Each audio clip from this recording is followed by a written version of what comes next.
Testing.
Oh, muted.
This service is provided in high...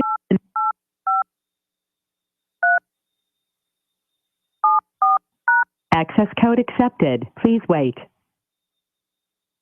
You are the only participant in this conference. To start conference recording, press 1. This conference is being recorded.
Hello. Okay.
Good afternoon and welcome back. Let me call us back from recess. And we have our treasurer's report. So Tim, are we ready? I am ready.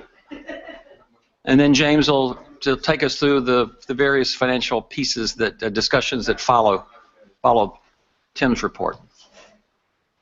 It's good to practice together. Yeah, so welcome back from lunch. This is my quarterly treasurer's report to the Board of Trustees. Excuse me, folks. We're calling, the board is in session. If I could call particularly our trustees back to the table. So I'm going to go through a number of different items, and then in the financial secretary's portion of the meeting, which will follow this, that's when the board will actually be deliberating on their actions on these things. So what happened? That is really weird. I think if you move the slide up or down, it'll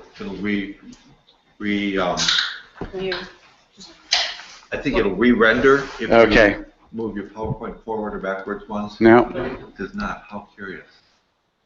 That's okay. Okay. Hold on a second then, so I can see what I can do Greek. I can do Greek. So let's see what I'm talking about here. Can't even see my... It's on the slide as well. While you're looking, I wanted to welcome the Reverend Allison Miller as an observer. And I should point out, of course, we all know that she's one of our two presidential nominees from the presidential search committee. But I also wanted to point out, I teased her and I said, you can stay as long as you can tolerate it. And she said, well, there is a winter storm brewing at her home congregation, which is really important she be back at this this Sunday. So she will be leaving, and I've been led to believe will not be because at that particular point in the agenda she just can't take it anymore. So sure. we're glad you're here, Allison. So anyway, sorry for the weird slide. I have no idea where that came from because I'm looking at the slide on my computer and it's fine. But anyway, things I want to get through today are the fiscal 16 second quarter forecast, kind of a cleanup item on the audit, the spending policy for the UUA's endowment and the assets we hold in trust for congregations, our facilities condition assessment, the reserve for major maintenance, couple items on the Common Endowment Fund, and then a preliminary look at the fiscal 17 revenue forecast.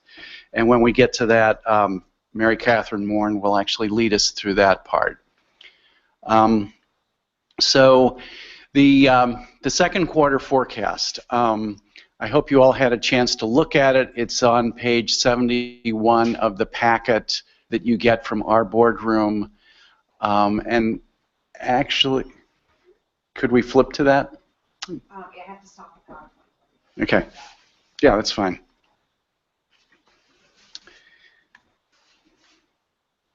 So you're talking this? Yes. So you should all have that in your packets on page 71. And I'll just give you kind of the high-level takeaways from that. I mean, the headline is we're still showing a break-even. Stephanie, could you go to the bottom of the page there? Just down to the bottom of the page. So line 56 there shows that we are still projecting a break-even. And if you would just look at up near the top of the screen there, line 44, that's our contingency line, and the contingency has been offset against some shortfalls in revenue. So APF, now you can go up to the top of the page, sorry to make you jump around. If you look at line 9, that's our annual program fund, and that is the national piece of it. And that is off from the forecast at first quarter in the budget by about 180,000 or 2.7%. And I'll just say a word about that. And basically we are trying some new things this year to try to improve the APF. We've gotten the board more involved. However, congregations tend to get locked into a number because they set their budgets. So at this point in the year, we've received a lot of the pledge commitments from congregations. We've been in communication with a lot of congregations, so we have a much better handle on the numbers. So we're pretty confident of the number now, but it is off a bit. And then the Friends and other restricted gifts is about $85,000 below the budget. And that there are a number of reasons for that. We got a little slow start with the Friends. That's actually a monthly appeal, and if you get a month behind, it's hard to make it up. But things are in pretty good shape now. So we're confident in the new number there. So those shortfalls were offset against our overall contingency, which was something north of $400,000, and there's about $90,000 remaining. So that means it's a little tight for the rest of the year. However, we have less than 6 months to go. We have a pretty good handle on exactly where we are. There's really nothing to note on, as Larry said, on the expense side. No significant unhappy variations there. We actually picked up a little bit by having some open positions that were not filled immediately. So overall, we're feeling pretty good about where we are. Let me stop you there. Tim, did you have a question for him? I do. So I'm looking at this, and I see the APF regional was, we thought at the beginning of the year 700, now we're thinking 490. Yeah. I'm holding that in mind with a parallel conversation about possible changes to the APF. Yeah, can I just jump in there? Please do. So the way you probably know that district dues work is that the district, there's a certain level of district dues, but the UUA actually takes a portion of the national APF and pays it back to the district, right? It's the district grants. So when the budget was done, we set the budget for the revenue side at the full amount and also had a line item on the expense side for the grant. Well, we're not going to give a grant to ourselves. So the transition from 700 to 575 is actually just taking that grant number out. So the 575 versus the 700 is not actually a change. It's just an accounting issue. The 575 to the 490 is a change, and that is a shortfall. So I just want to make that clear first, and now go ahead. I appreciate that clarification. Thank you. Okay, so you could, well, let's say, are there any other questions on the forecast? You got it. You good? Okay, good. So let's go back to the PowerPoint. So the next thing I just wanted to mention is, again, it's just a kind of a cleanup item on the audit. Part of our policy says that the president and the treasurer shall certify the financial statements. So that is actually in, that document is now in your packet on page 70. It was just an item from the audit that I missed. I didn't get done on time. So anyway, so Peter and I have now certified the financial statements. It's not a big deal. The next thing, Sorry. Yeah. I'm done. What does that mean? it's in your packet, page What does it mean to 70. certify? It means, well, there are a number of statements we make. It's required under our policy. The certification that we use was modeled on the corporate certifications that are required under Sarbanes-Oxley. So that's where the general form and language of it. It says that Peter and I make a statement that we have reviewed the financial statements, that we do not believe there are any material misstatements. Yeah, you know, some other. It's a best practice we embraced. Great. Yeah. Okay, so next thing I wanted to talk about is the facilities condition assessment. So now we have this wonderful new building that we're in. It is not a brand new building. It is actually over 100 years old. It was converted to offices 25 years ago. So that means some of the systems are 25 years old and they wear out. So what best practices in facilities management is to look at your facility, look at each of the individual systems in the facility, for instance, heating, air conditioning, or elevators, or roof, the big systems, look at what their projected useful life is, and then plan for the replacement of those systems as they reach the end of their useful life. What tends to happen, particularly in nonprofits, is they get behind on that, and then you have, quote unquote, what's called deferred maintenance. And so basically what it is, it's a loan. You're borrowing from the future because you're not keeping your facility up to snuff. So we go through this rigorous process of a facilities condition assessment. What we are looking at is probably over the next 9 years spending $3 million or so, putting money back into the building. But we're in a great position because we've just gotten here. We did an exhaustive due diligence using a whole team of engineers to assess the building before we committed to buy it. So we know this building very well. And then we hired as a building manager the company that actually developed this building into an office building. So they know it exceedingly well. And we've also brought in our own general contractor to, again, assess all these systems, make estimates of replacement costs, and put dates on the useful life of this. So we have a whole schedule now over the next close to a decade of when we think these systems ought to be replaced, what the estimated costs are for that. The next piece of best practice would be to actually be setting aside the cash to do those replacements, not just anticipating them, but actually setting aside the cash. So that is the action that I'm recommending that the board take, which we could just do it as the administration. We don't need the board to do it. However, our auditors have said they believe that the best practice is to have a board-restricted fund where that money is kept. And then it becomes more accountable that way and more trackable. So that's what we're asking you to do at the meeting. And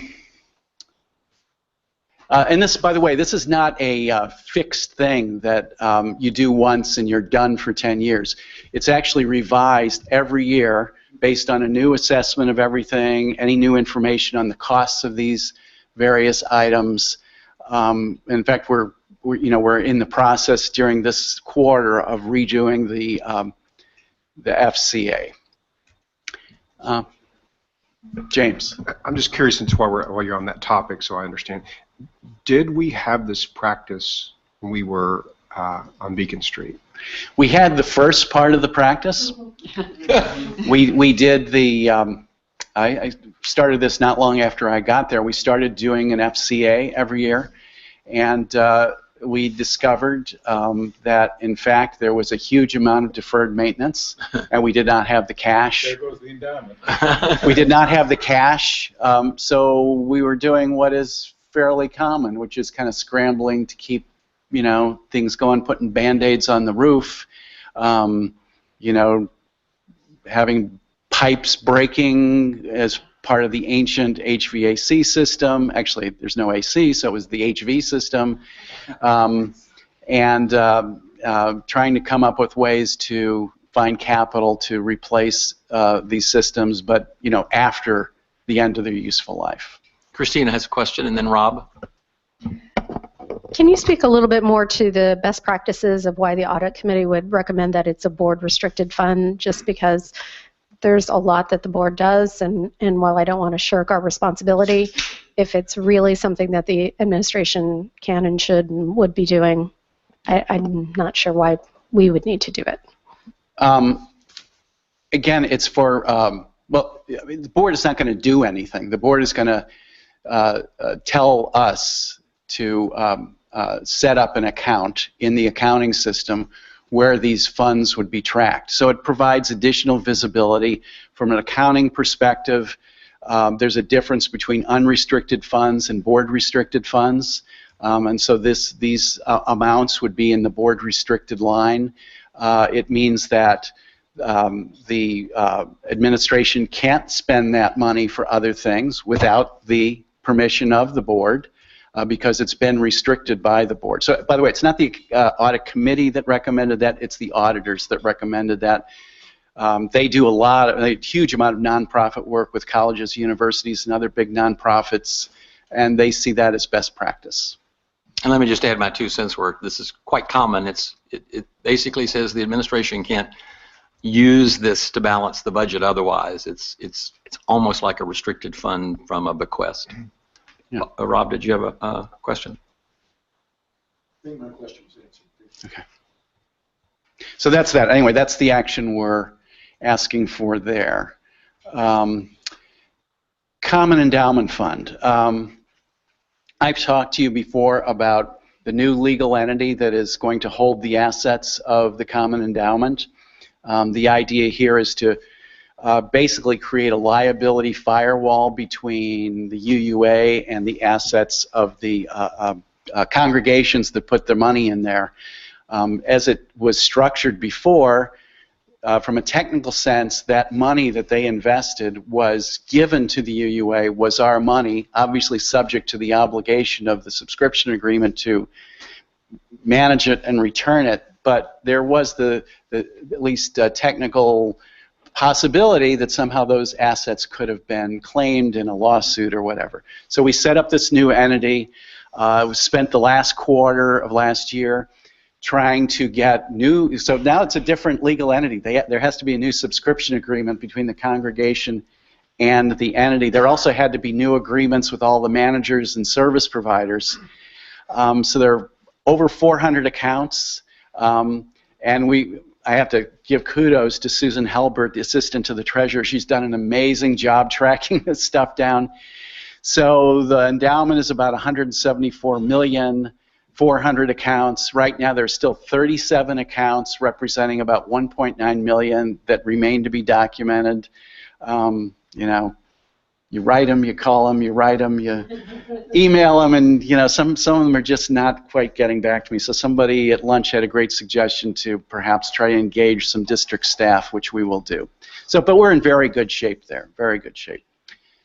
Okay, now hold your breath because the next slide is ugly. This is how the endowment is doing. This is through December. The year was a gross return down 2.4%, net down 3.3%. You know, the 5-year is 4.1%, gross return 4% net. A lot of congregations take a 5% payout. We're making 4, we're spending 5. You know, so it is a challenging situation, and I'm sure you're following the news of what's happened in January, which was even uglier. So the markets are very tough right now. I will tell you that our investment committee and the investment consultants are looking scrupulously at all this, you know, trying to position the endowment and the UUA as best they can given the current market turmoil. We are long-term investors. It's not going to keep returning negative 2% a year. You know, it just doesn't happen. Things will recover. We are maintaining our position in the market, and so we will be able to participate on the way back up. But it is a tough time in the markets right now. You have a question from Dorothy? Yes. Tim, can you tell us how conservative or aggressive our investments are as a style or an approach to investing? So we take an approach which is actually called the endowment model, which is used commonly by large endowments at colleges and universities, that takes a long-term approach. So what we do would be very aggressive if you were looking to get the money out in 6 months or a year or 18 months. Over the long term, by being in equities, which are risky assets, we are in a sense, almost a more conservative position because we are investing in a way where the assets can grow faster than inflation and allow us to do this kind of payout. If you're talking about what the actual asset classes are, over 50% is in stocks, equities. It is highly diversified, large cap, small cap, international, emerging. We also have a hedge fund position. We invest in, of course, fixed income, although we've trimmed that because, in a sense, fixed income is riskier now. With interest rates exceedingly low and rising. So as interest rates rise, the underlying value of a bond will decline. So again, it's almost impossible to make any money on the fixed income side, and equities are very volatile. So I think the diversification over asset classes and geography, and managers, by the way, because we have multiple managers within each asset class, I would say that, in a sense, is a conservative approach. And you never know what the future is, but if the future is anything like the past, what that shows is that a diversified approach produces a better return with lower volatility over the long term. And by the way, I have that conversation with every congregation that calls. I say, when do you need the money? What is this for? And when they say, we're saving money for a new building in 2 years, I say, no. This is the wrong place for the money, because there could be a market correction and you'll be out 10 or 15% of it. So, Tim has a question. I'm just so I'm not as worried that the 1 year is down because it's down everywhere. I'm worried about every year we've been off the benchmark, and so I may be working under the wrong impression of what a benchmark is. So could you explain that? Yeah, that is, for instance, the benchmark for U.S. large cap stocks would be the S&P 500. The benchmark for international equities would be the MSCI.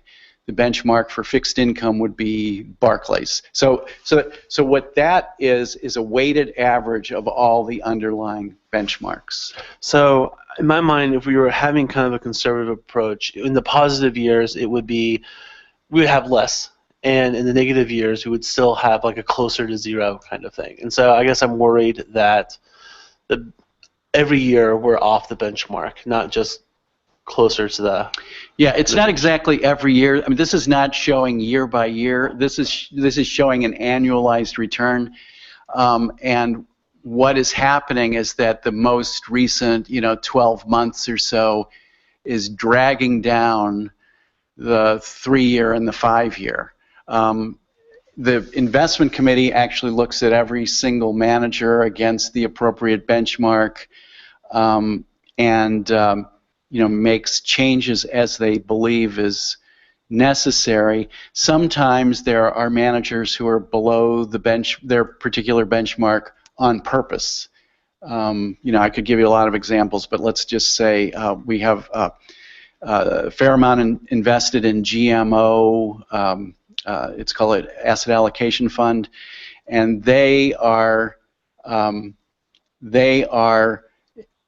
intentionally investing in a way that is currently below benchmark because they think over the long term they're long-term investors and it will position them better over the long term. So we could talk about this for a long time, but we're not. Yeah, and I'll just say, Tim, I and the investment committee absolutely share the concern you're expressing. They're paying a lot of attention to it. They talk to individual managers, but I'm comfortable that we're doing our job to oversee the fund. As am I, as I look at how our committees work and the people on those committees. Thanks to Larry's efforts, the investment committee is, I think, got the right people at the table. Dorothy has a follow-up question. Thank you, Tim, for your thorough explanation, and I would tend to concur with you that in recent times, and probably somewhat still into the future, in a sense, equities are more conservative than fixed income. But within equities, I would just want to make sure there is not only in terms of size, large cap, small cap, but high dividend yielding stocks and so on that, in a sense, are more conservative than some other It's equities. definitely in the mix, yes. In the mix, okay. Thank you. Okay, Tim, thank you. Okay, so this kind of, I don't have a slide on this, but this really leads to spending policy. So is this a good time to talk about that a little bit? Okay, so the way we draw money on our endowment is we have a spending policy, and it's applied every year. And the idea of a spending policy is to smooth the payout over time, so that in a big run-up year, you're paying out a modest amount. In a slump year, you're paying out a modest amount. So the markets are going like this, but our payout is going like this. So the particular policy this board adopted, oh, and I should say, the spending policy is a board policy, and that's why we're talking about it here. All those underlying investment decisions are made by the investment committee, but the spending policy is a high-level issue that comes to the board. So the policy that was adopted by the board about 4 or 5 years ago is in 2 parts. It first of all takes the previous year's spending and increases it by inflation. So whatever the draw was from the endowment, we increase it by inflation. And then the second part of this, we look at the change in the market value of the endowment. And those 2 elements are then blended together, 70% weight towards the inflation side and a 30% weight towards the change in market value. So that's how we've been doing it.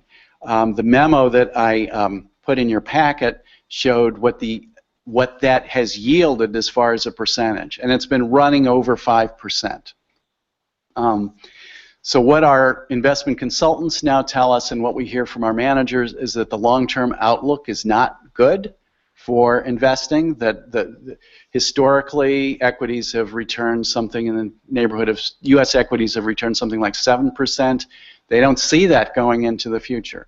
So the outlook is dampened, and if we are going to be, Larry will talk about this more in a minute, but if we're going to be preserving the underlying value of the endowment, we need to think about adjusting that, or at least I believed we did. I brought that to the investment committee. The investment committee then agreed and has a recommendation, which is in that memo.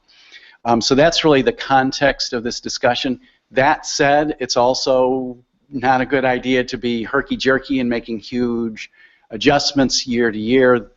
For good planning and good stewardship, we want to kind of keep things on a steady path. And we're in a terrible slump right now, so in 6 months or a year, if the markets come back, these numbers would look quite different and less scary. But nevertheless, it's time to look at it. And then there's another part of it, which is that we are stewards of assets which were given to the UUA to benefit congregations. There's a different spending policy for that, and it's just 5% of a 13-quarter rolling average. Has a similar kind of effect of dampening the fluctuation, but that, in light of these numbers, also looks on the high side. So the committee also recommended trimming that over the next few years. So I think we're going to have more discussion of this. Questions and discussion in the finance. Okay, great. So I'll just move ahead unless anybody has a specific question about what I just said, the context. I'll say what my priorities are, and then we'll get to the forecast. So we want to complete this complete the transition to the LLC. We want to get in those last 37 congregations. And by the way, if we don't by the end of the month, we're going to write a check to each of them for whatever their balance is. And if they want to come back in, they can come back in the next month. But we can't continue to hold assets where we have no legal justification for holding those assets. Obviously, the fiscal 17 budget, we're already working on it. And the last thing is I am going to take a sabbatical. I've been here almost 10 years, and I'm going to take 10 weeks April through June. And I will assure you, first of all, the budget is due on April 2nd. So I will be working until April 2nd, probably through April 2nd. And then I also will be with you at the April board meeting for the presentation and discussion of the budget. And then I'll be back for GA. So, Mary Catherine, do you want to come up and talk about the forecast, and if there's anything you wanted to add about this year, that's also good. Just to put the forecast in the context of the second quarter forecast that Tim shared, and to put the shortfall in a little perspective, the APF shortfall, what I want to say about that is that our forecast for the second quarter this year is very conservative. And over the last couple of years, we have budgeted way high for income in APF, and we still did that in March last year, my first budget cycle, I'll say. And this second quarter projection, which brought it down, I think you said 2.7%, reflects a very conservative guess. And I want to... It's not a guess. Projection. We don't guess. It's all we do is guess. Anyway.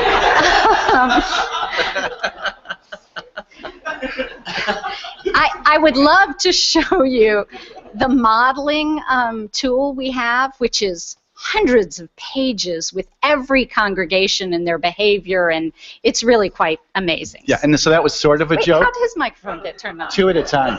Two at a time. I know, but... So, but that's what I meant by saying it's not a guess. It's actually based on assumptions. The assumptions can be wrong, but it's built up from a whole set of assumptions and modeling.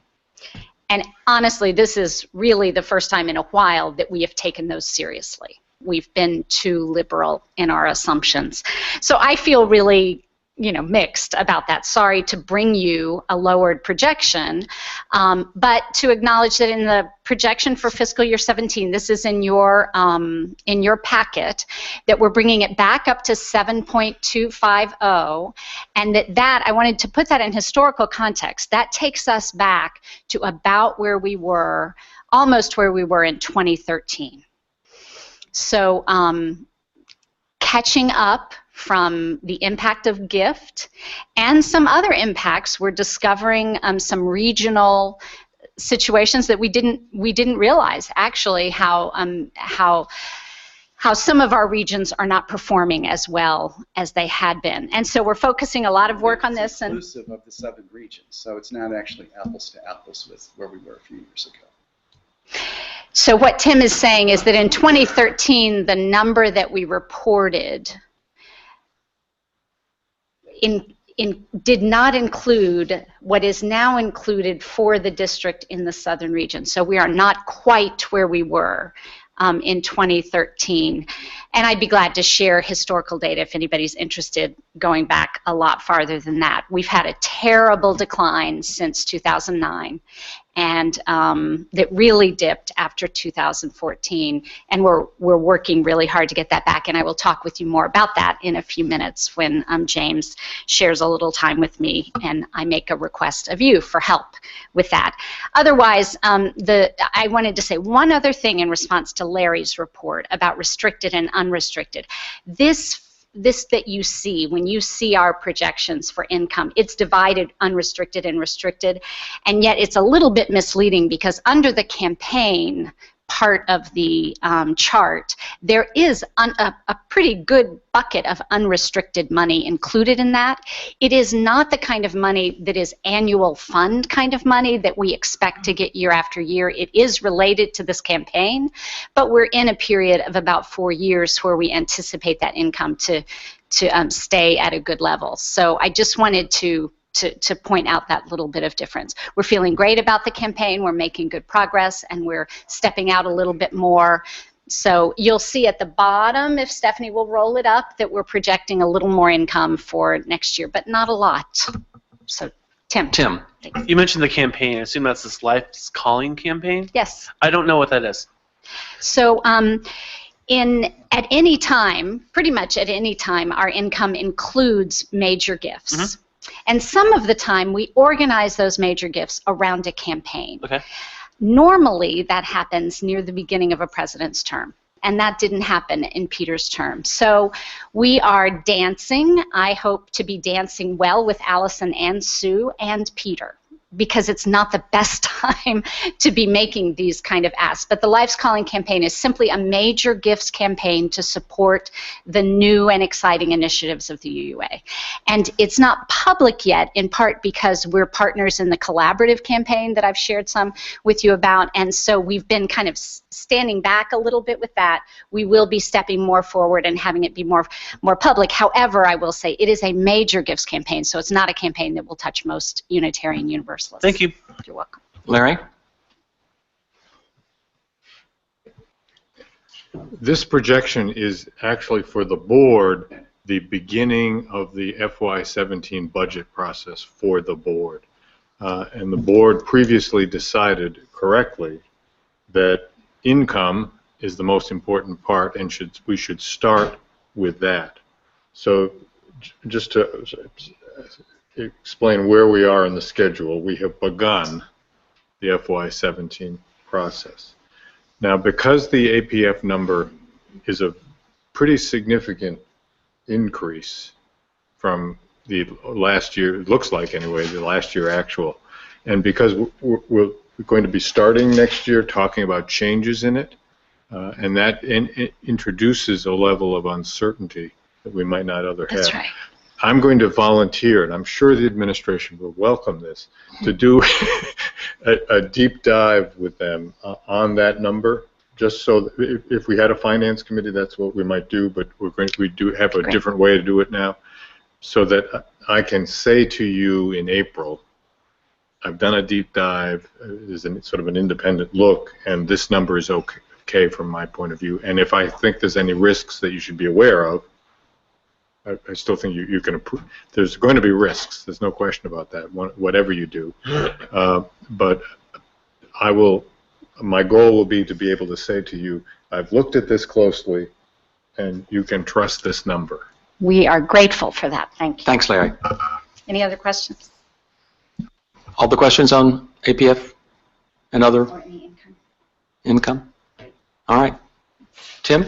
That's it. That's it. Treasurer's report is over. James, it is yours to Christina.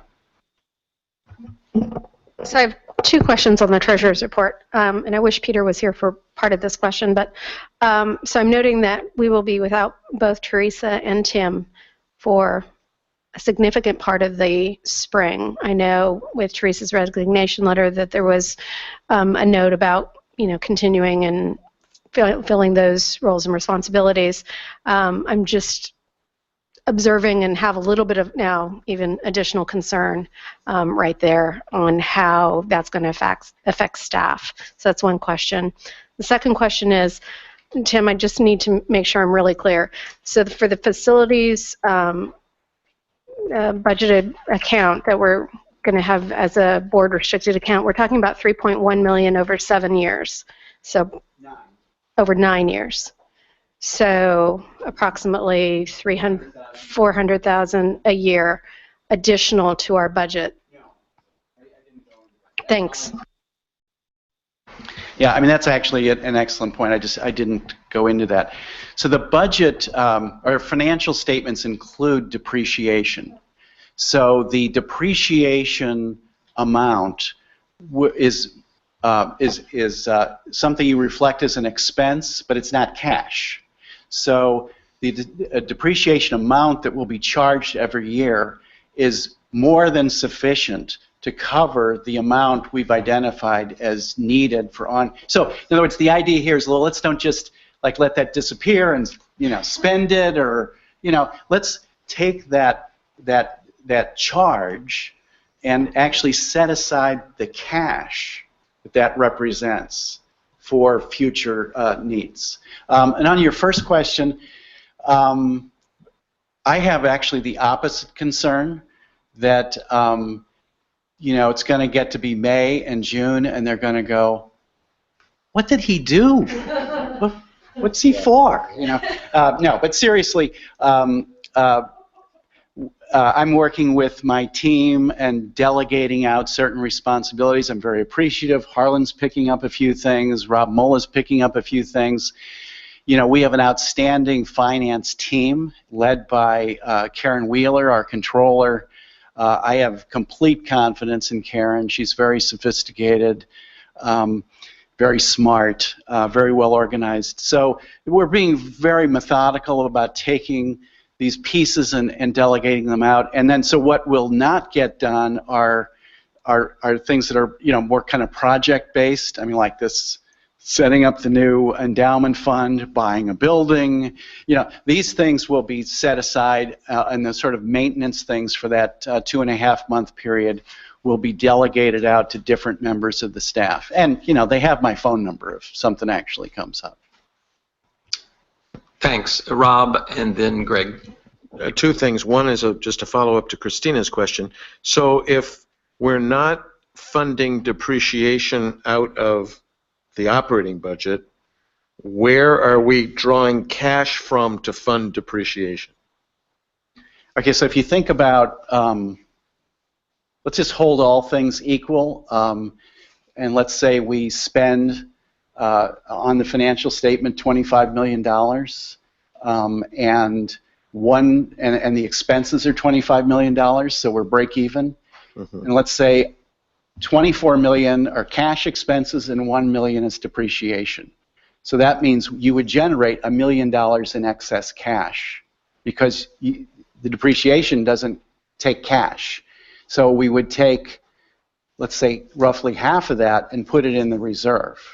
So it's because, did that make sense? No. Okay, I'll try it again. Say it really simply.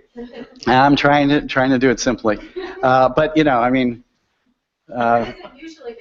lots of my colleagues at the Wharton School actually had trouble getting it too. So, yeah, I mean Donald Trump. Oh God. Well, okay. So you said where would it usually go? Well, it hasn't happened before. You see, it hasn't happened before because when we were in the old buildings, when 25 was built, depreciation had not yet been invented. Okay, so, and then, you know, 41 and 6 and 7 were almost fully depreciated. So there was actually there was insufficient depreciation charges to cover what we had to be putting into the building. So now we're in the reverse situation where we just spent $35 million on the building. There's a huge depreciation charge coming through. So then from a management perspective, the question is, what do you actually need to sufficiently maintain the building? And that number, based on our work, is less than the total depreciation charge. So the cash is actually coming out of operations, and it is related to the non-cash depreciation charge. So we are funding depreciation in the operating budget?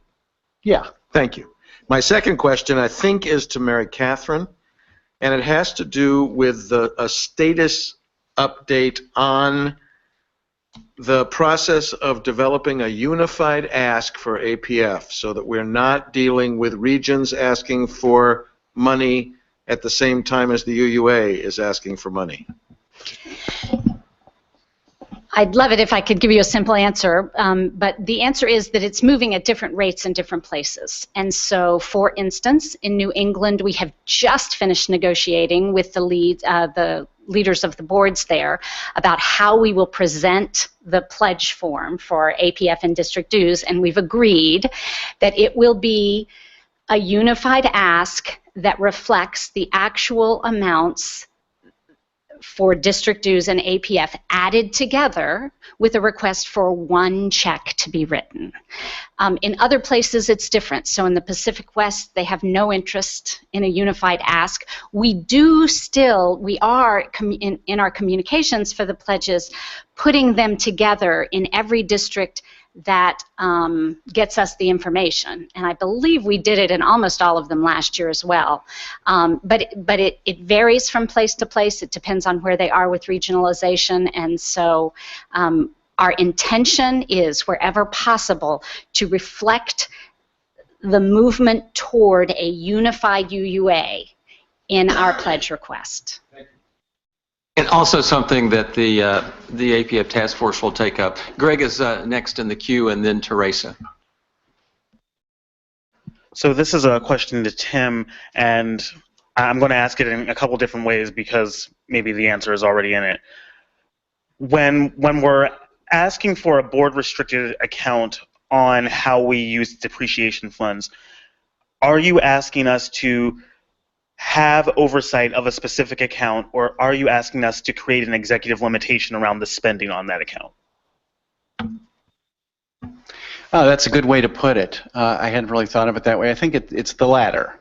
There's no ongoing work for the board. What will happen is that there will be an account. By account, by the way, I'm talking about an account in the chart of accounts. I'm not talking about a bank account.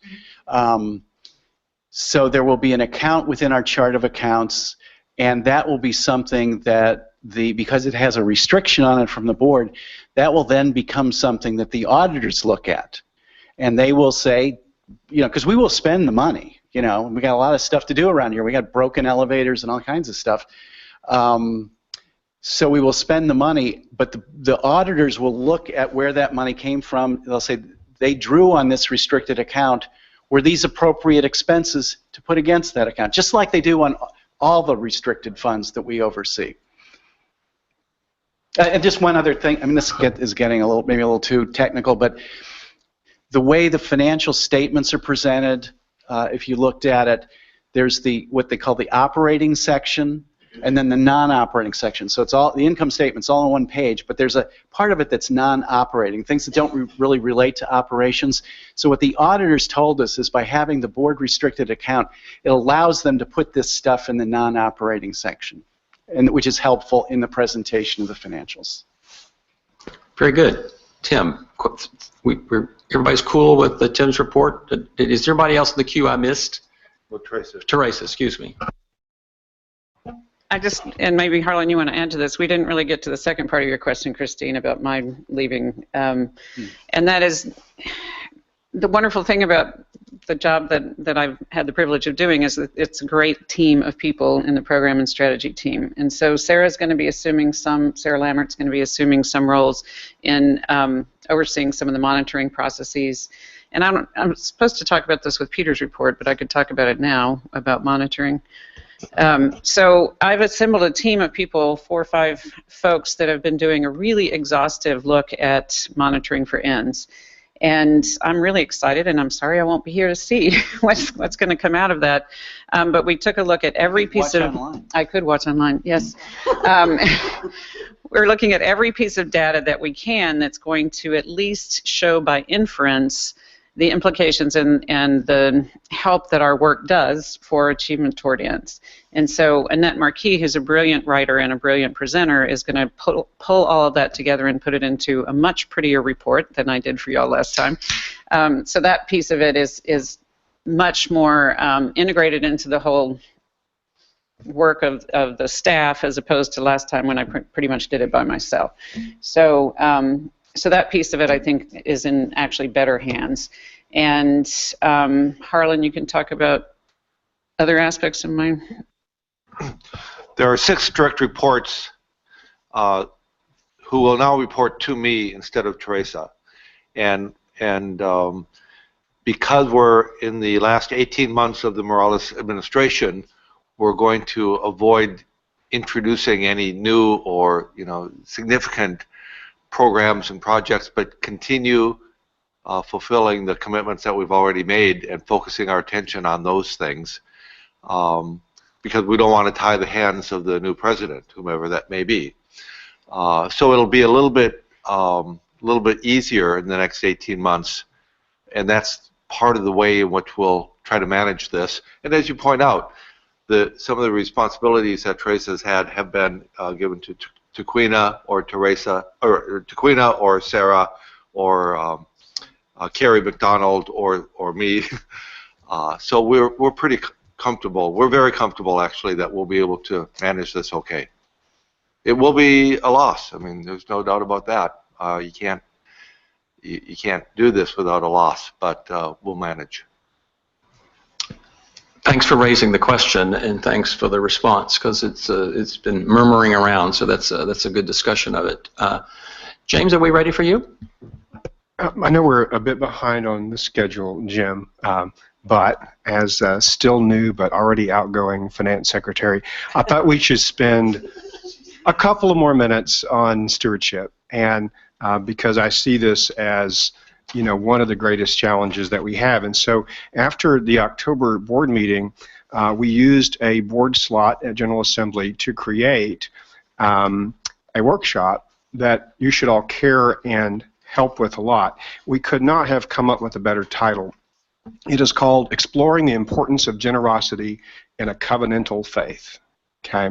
And the less than 50-word description is, because that's all you get, the leadership of the UUA will lead an exploration of the importance of our generosity to one another to sustaining the mission of Unitarian Universalism. The bold aspirations of our faith community are wholly dependent upon a revitalized covenant among our congregations and covenanting communities. The vision for this, Peter's not here, my vision for this, and I hope this will come to pass, is that when we say the leadership of the UUA, we actually mean that. And that will have people actually show up for maybe the most significant thing that we could accomplish at General Assembly, which is to invigorate APF. So in my vision, I hope it will be Peter and Jim and Larry, not just there but presenting, and I hope that the board will attend. The goal, Mary Catherine and I talked about this at lunch, I would think the goal of this is that we are going to provide the foundational support for the changes in APF that are going to be made. And it probably has to come from the angle of we are in covenant together, not we are making changes in how we calculate APF, which is not going to inspire anyone to give us more money. So more to come on that, and Mary Catherine is going to flesh out the fuller description of that, and I told her I would personally take the bullet and ask Peter if he would be there and present. I know, and I don't think he knows about this workshop, but I would like him to be there, and I hope that Larry and Jim will do their part, and I can take all these bullets because I'm leaving. So then, secondly, Mary Catherine had mentioned that we can all help with APF, and so she is a little bit different challenge for us. We've made calls before, but they were just like really easy calls.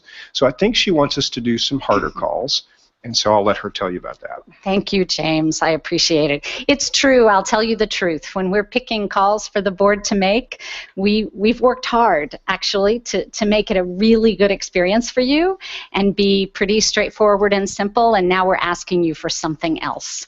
It's the time of year that's most important in terms of determination of APF commitments from our congregations, so this is a very important time for this. We're asking you to do this in a timely manner, and we have, so just to describe briefly, one of our strategies is to look at the 50 congregations that have the biggest gap between what we have asked of them and what they contribute, and these congregations will be a major focus of our work for the next months, and we're asking you to take some of those. So each of you has been assigned a congregation indicated, and I want to thank Vale Weller, who, as you know, is our congregational giving director. She pulled all of this together for you.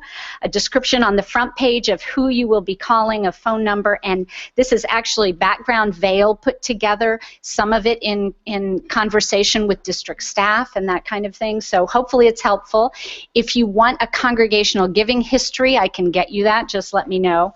But mostly I want to point you to the middle page, the talking points for the call, because this is the heart of what we're doing. This has been the heart of our work in our congregational giving program for the last year. Vale Weller has worked very hard on new messaging that embraces exactly what James was talking about. So these are our talking points for you. Why support of APF matters, the context for the calls, just things for you to remember. We haven't raised the rate for 3 years. We're trying to focus on raising attainment rather than raising the rate, which would undoubtedly lower attainment. So we're wanting to do the former, raise attainment. So I'm not going to say more. I know you don't have much time for that, but I do hope you will contact me and Vail if you have questions about this. And we want to hear back. We really need to hear from you what you have heard from the congregation so that we can build that into our strategy of our relationship with these congregations. So we will have ongoing contact with these 50 congregations in particular, but really appreciate your taking this step to support us. Christina. So I know none of the Southern region is in here. Is that because they're on gift? Yes. Okay. Yeah, So they're in a separate group. they're in a separate group, but are they getting similar calls? Not from you, obviously, but yes, we're working very closely with them. In fact, Peter and I visited a number of those congregations in the winter. Okay, great. Early winter. Tim, and then Caleb. It would just help me if you say you hope we make these calls quickly. Do you have an ideal date in mind? Yes, we are hoping that these calls will be made by February 10th. I just made that up. That was it. That was it. In honor of Teresa. Caleb, and then Dorothy, and then Rob. And please use your orange cards to get my attention. I'm missing some of you. So, it lists the church office number, but you want us to request to be talking to the minister. Well, it depends on the church, the congregation, and not in every case is it the minister, but Vail has picked the person she believes is the right contact for your call. Okay, so if we call and it's someone who's your contact, you just ask for the contact. Yes, please. All right. Thank you. Tim, and then Dorothy. You already have me. I'm good. I'm sorry. Dorothy, and then Rob. I haven't had a chance to go through your document, so if maybe something of what I'm going to ask is covered. I'm sure the situations differ because you're talking about 50 different congregations, but in all cases they've already been approached about this matter or not, and I mean, what is our, I mean, we're not going to prosecute them, or we're not going to, they're not going to be defrocked or something like that. So is this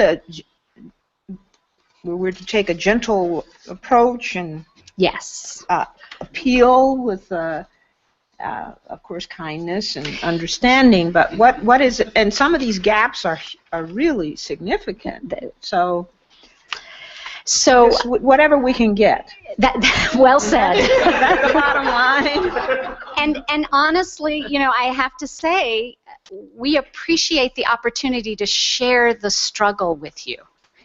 Really, and to let you see what a challenge this is for us as an association. I don't think I would say I'm calling because you're on the 50 list.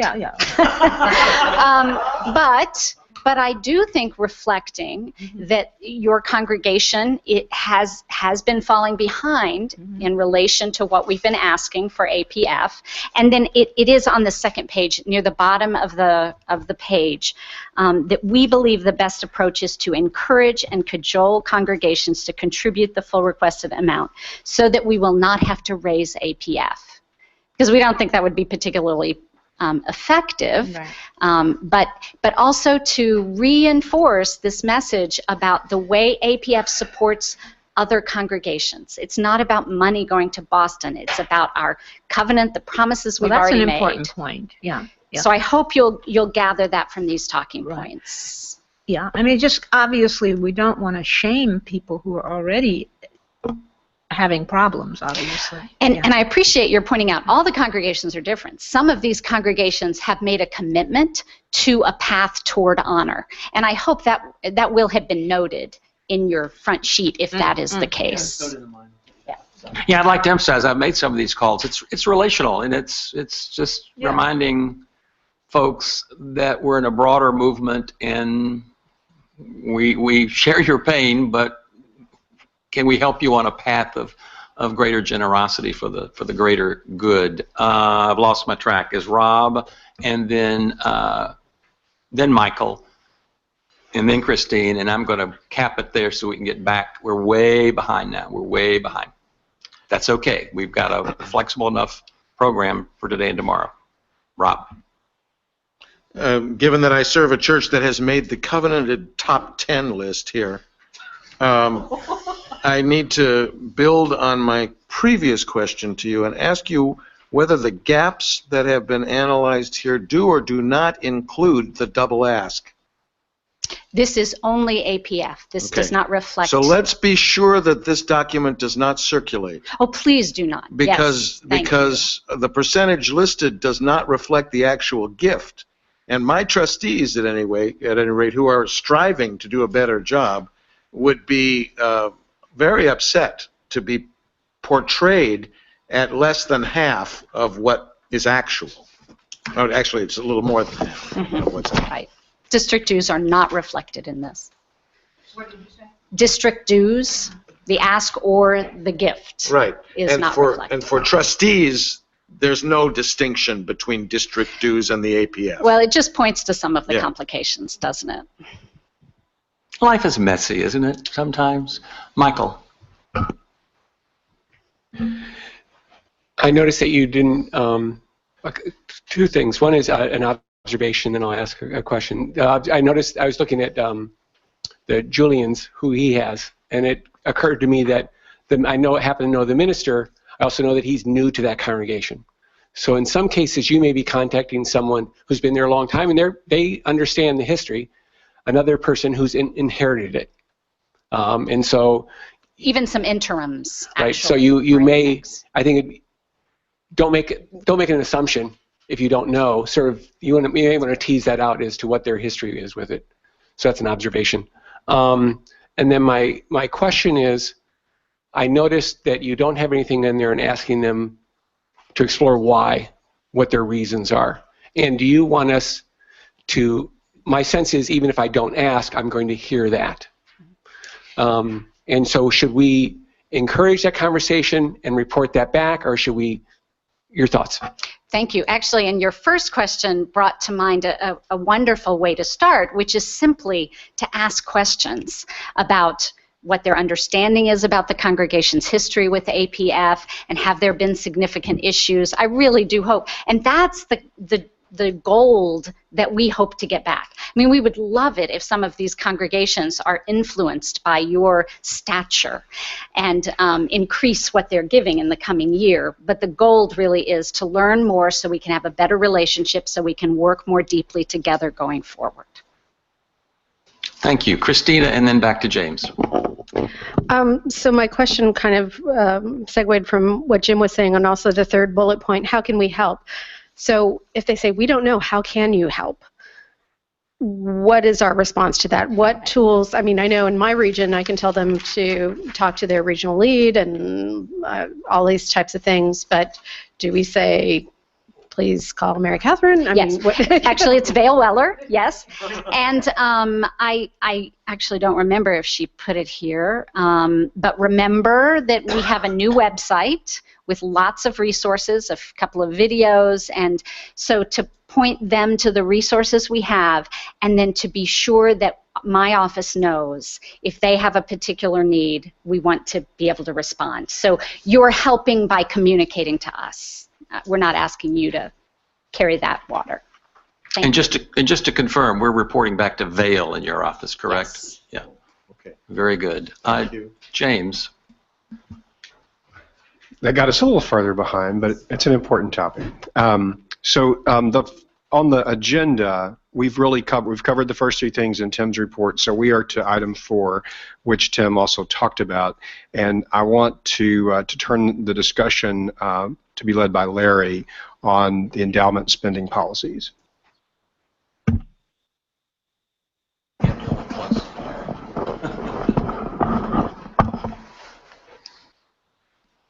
I'm really close to the mic now. As I said in my initial report, one of the most important roles of a board is protecting the assets of the institution for not only the current generation but future generations. And so the endowment spending policy is a traditional vote boards take. It's a policy boards make to make sure, and this is the goal, that the purchasing power of the endowment stays at least constant. It doesn't necessarily have to go up, but it stays constant so that you're not spending down the purchasing and having spending and inflation erode the value of the endowment so that future generations don't have access to those resources. You're trying to make sure they have access to this same level of resources that you did. It's the trick phrase in not-for-profit circles is generational equity. Equity between generations, so one does not spend what future generations might need. So what we've experienced in the last 15 years has been a gradual decline in investment returns in endowments and actually in investment returns, period. They just have not been, on average, at the same level they were in the 90s, 80s, 70s, 60s, 50s. And most endowment spending policies were based on the assumptions of the growth of endowment values of those earlier times. So most people, if they have any consciousness at all about endowment spending, say, oh, 5% is the standard, 5% of some moving average of the endowment or something like that. And if in 2000, that was a very fine number to use.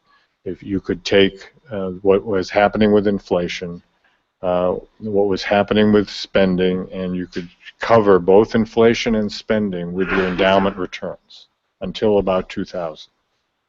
Since then, 5% has been too high. And many organizations are gradually letting their endowments shrink in size and causing that intergenerational equity problem. When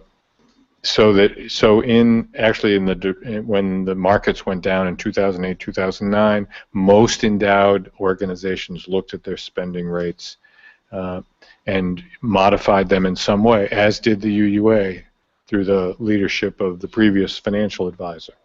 And that's the policy we now have in place.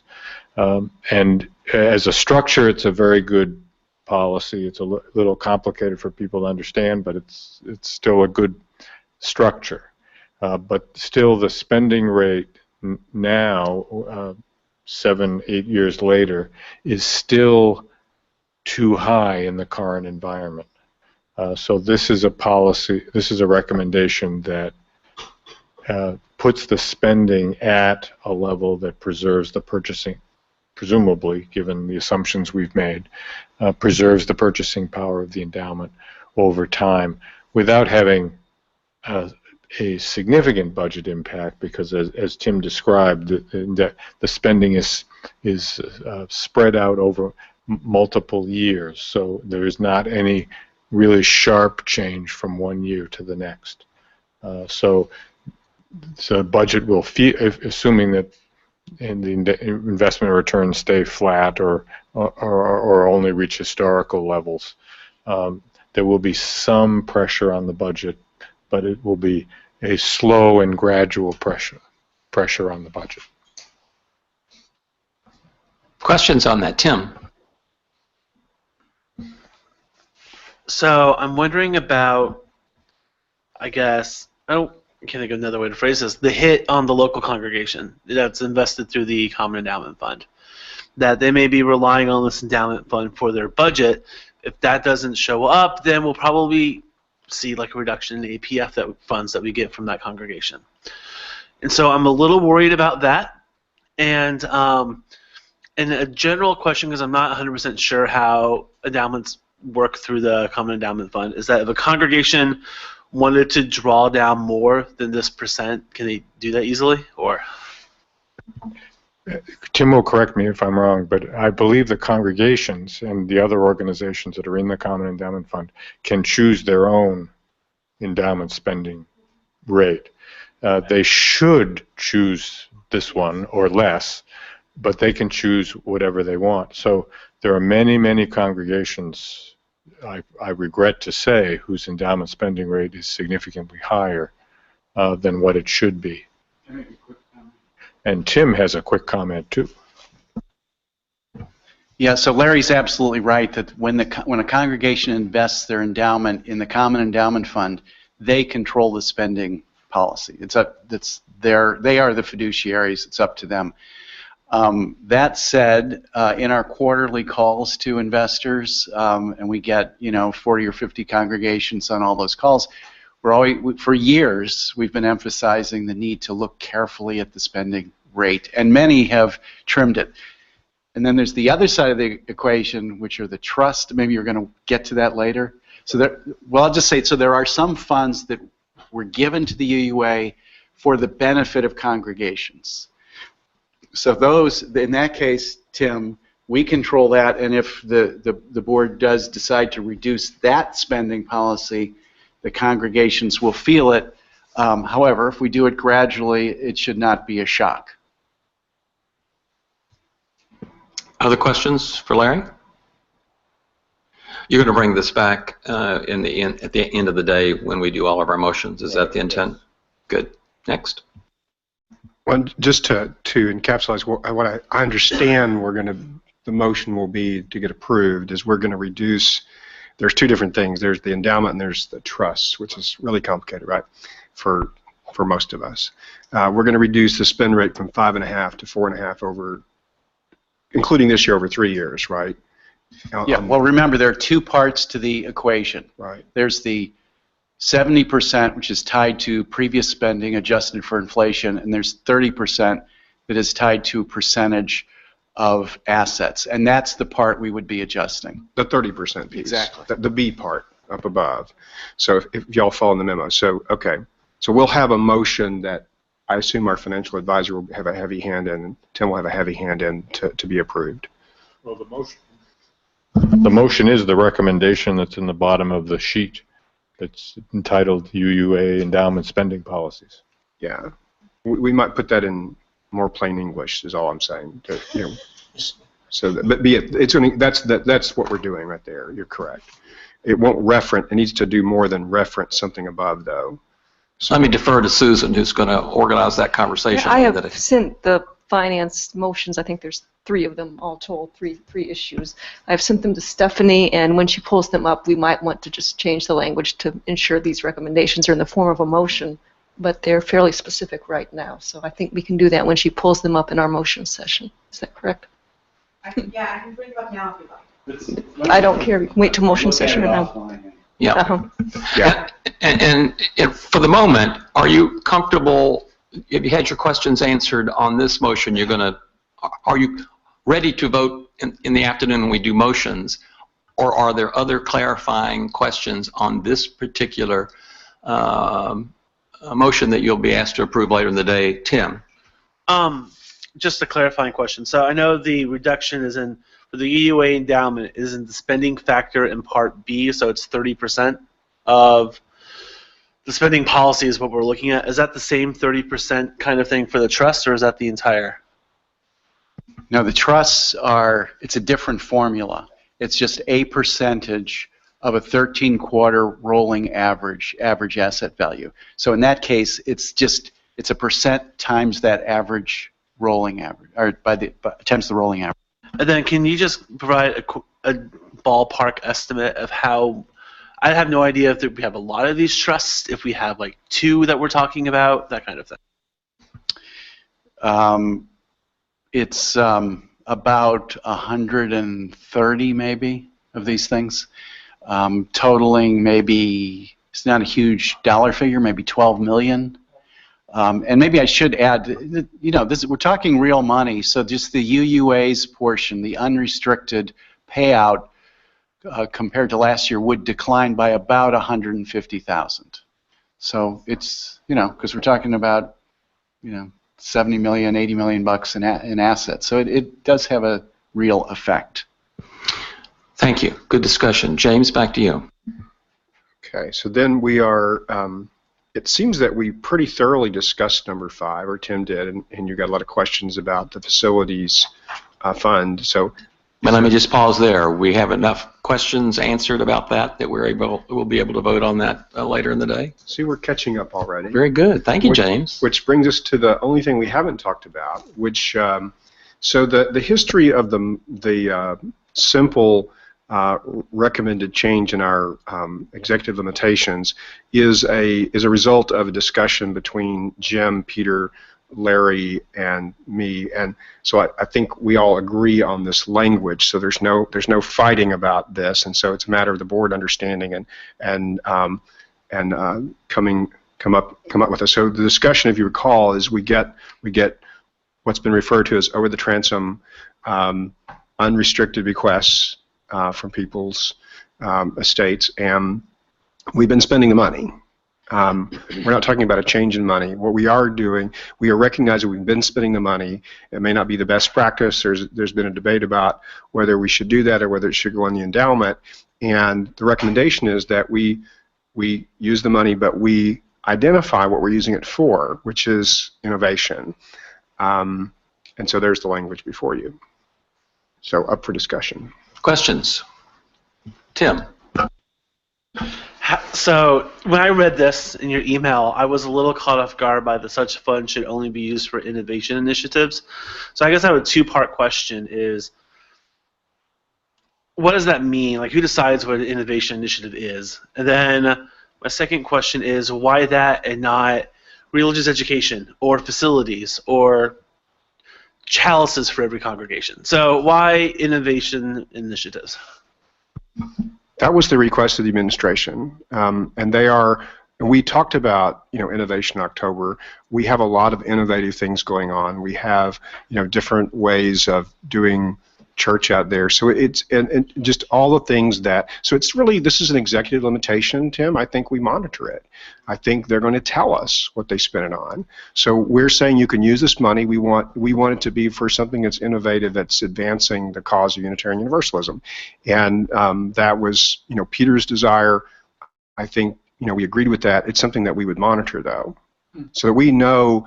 Since this money was questionable, we had a debate about whether we should be using it. This seemed like a good use of it rather than cutting the budget and not letting them spend the money at all. Mary Catherine has a comment, and then Tim. B. Wanted to say a little more about the reasoning around innovation. The question about this bequest money is a philosophical question about intent. And we don't know what the intent of these donors is because they have died, and the fact that it's over the transom means we don't have a record of donor intent. We received this wonderful, miraculous gift. And so the thinking is some have argued, Larry, over and over again, that this kind of gift really is most properly invested for the future through the endowment. And so the rationale about using the money for innovation is that is in fact an investment for the future.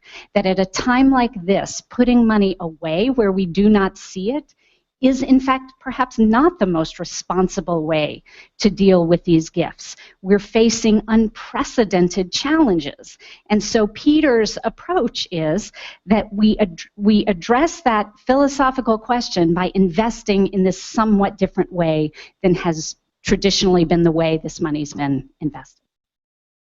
And before I turn to Tim, it'll be fenced off so that the board has some view of it when the budget comes in. This is the innovation. And we'll have something to say through our ends monitoring about whether that's moving us in an innovative way towards our ends. Tim, and then Greg, and there was another hand I missed. Christina. Yeah, I'll pass what she said. Greg and Christina. I don't know. The idea of restricting unrestricted funds seems frivolous to me. Right now, our administration has the ability to invest or reinvest it in all of the ways that are appropriate. So why do we have to designate this is the only way? Because in time, innovation will not be the best thing to invest in. So I would rather keep that money open and available to the emerging priorities of our association. Tim wants to rebut. I mean, I think that's a good point, Greg. But just the first technical thing, this is technically making these funds board restricted, which means the board can change its mind anytime it wants. Future boards can say we don't like what this board decided. So there's still complete flexibility there. And I think what Peter was reacting to, I think he heard Larry's argument about, you know, almost putting yourself into the shoes of a donor who made a bequest. They've died. What do they think? They're trying to create some kind of legacy, and it's really just it's kind of honoring that notion. So one way to do it, a good way to honor that legacy, is to put it in the endowment forever, at least as long as the board thinks that's a good idea, because it would be, again, board restricted. But Peter argued for another way, like, wouldn't that donor, if there's an afterlife, I don't know, feel good about the funds being used for kind of cutting edge stuff that's advancing the faith? So that was the thought. There's no reason it has to be done, but it was a way of responding and honoring. It's kind of providing additional honor to these gifts. That was the idea behind it. Christina and then Rob. So I'm with Greg here. I don't feel like the board needs yet another monitoring responsibility for these gifts. I think we've got lots that we can be doing. I think the administration is perfectly capable of spending these funds, and with respect to Larry, I think that they should be in there. I think it should be part of the operating budget. I think that they should be able to spend it on trash can liners and toilet paper if they need to, that it does not need to be innovative, that this is one more thing that we are going to need to monitor, that we have a lot on our plates, and our time is probably better spent elsewhere. Thanks, Rob. As you may not be surprised, Christina, I disagree with your position. I think entropy is inevitable in institutional life. I think that operating budgets will always eat up any money that comes in. And I think it's a compromise and an appropriate one to ask that the administration think clearly about what initiative or what innovative, what cutting-edge opportunity provides an equivalent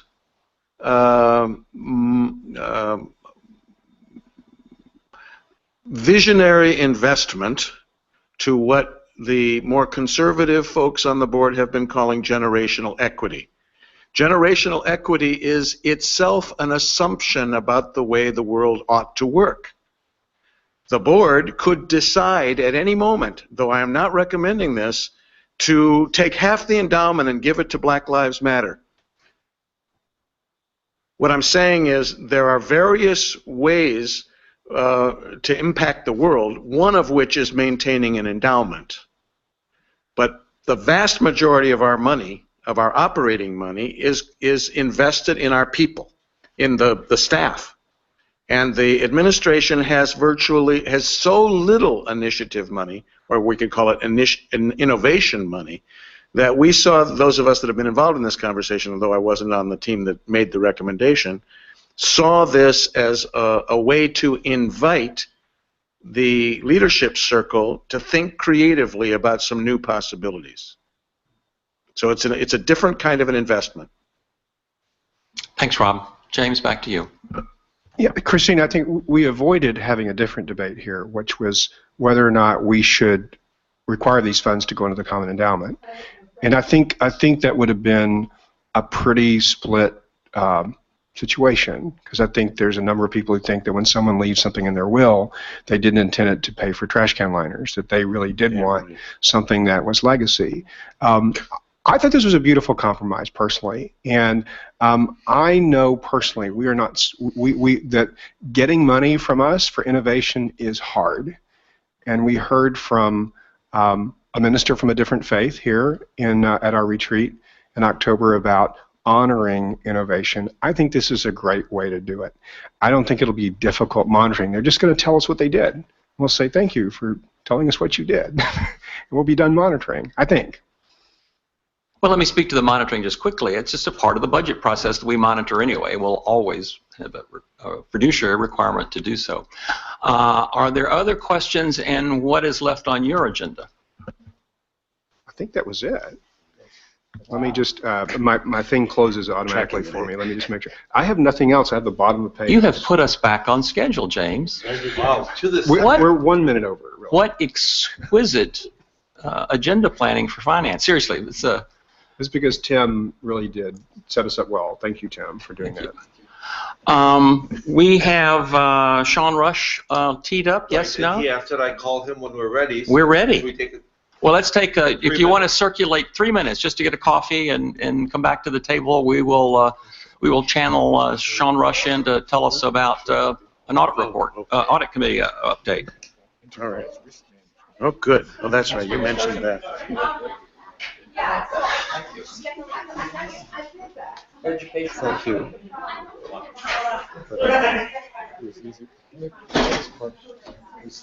Which you will have to Stephanie, I'm calling him, okay? Okay, I can help her. You wanted to fight. It's amazing.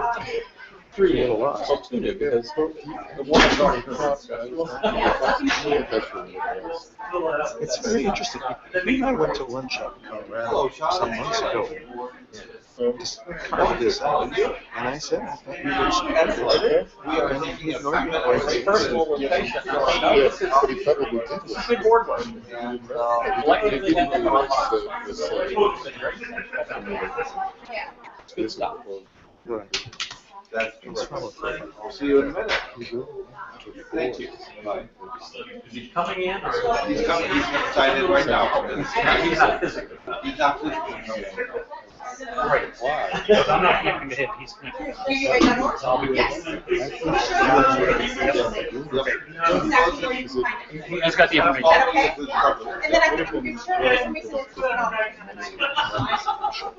Well, thank you.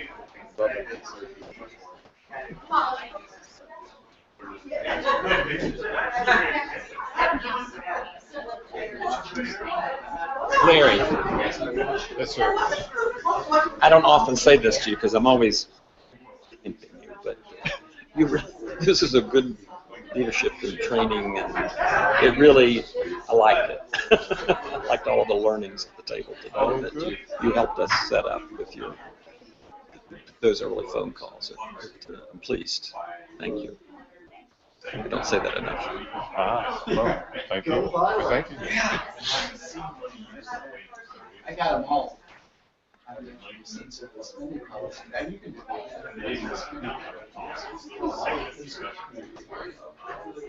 Did you ever frame it up, say when you got the committee is? With pleasure. I think it's Yes, we are to have Sean. Is he with us? That's his audio, but I don't see it on video. Sean, do you hear us yet? I am. Ah, Sean's there. We hear you, but we're trying to see you. Hold on just a minute. If I could call the board back to the table. Take your time.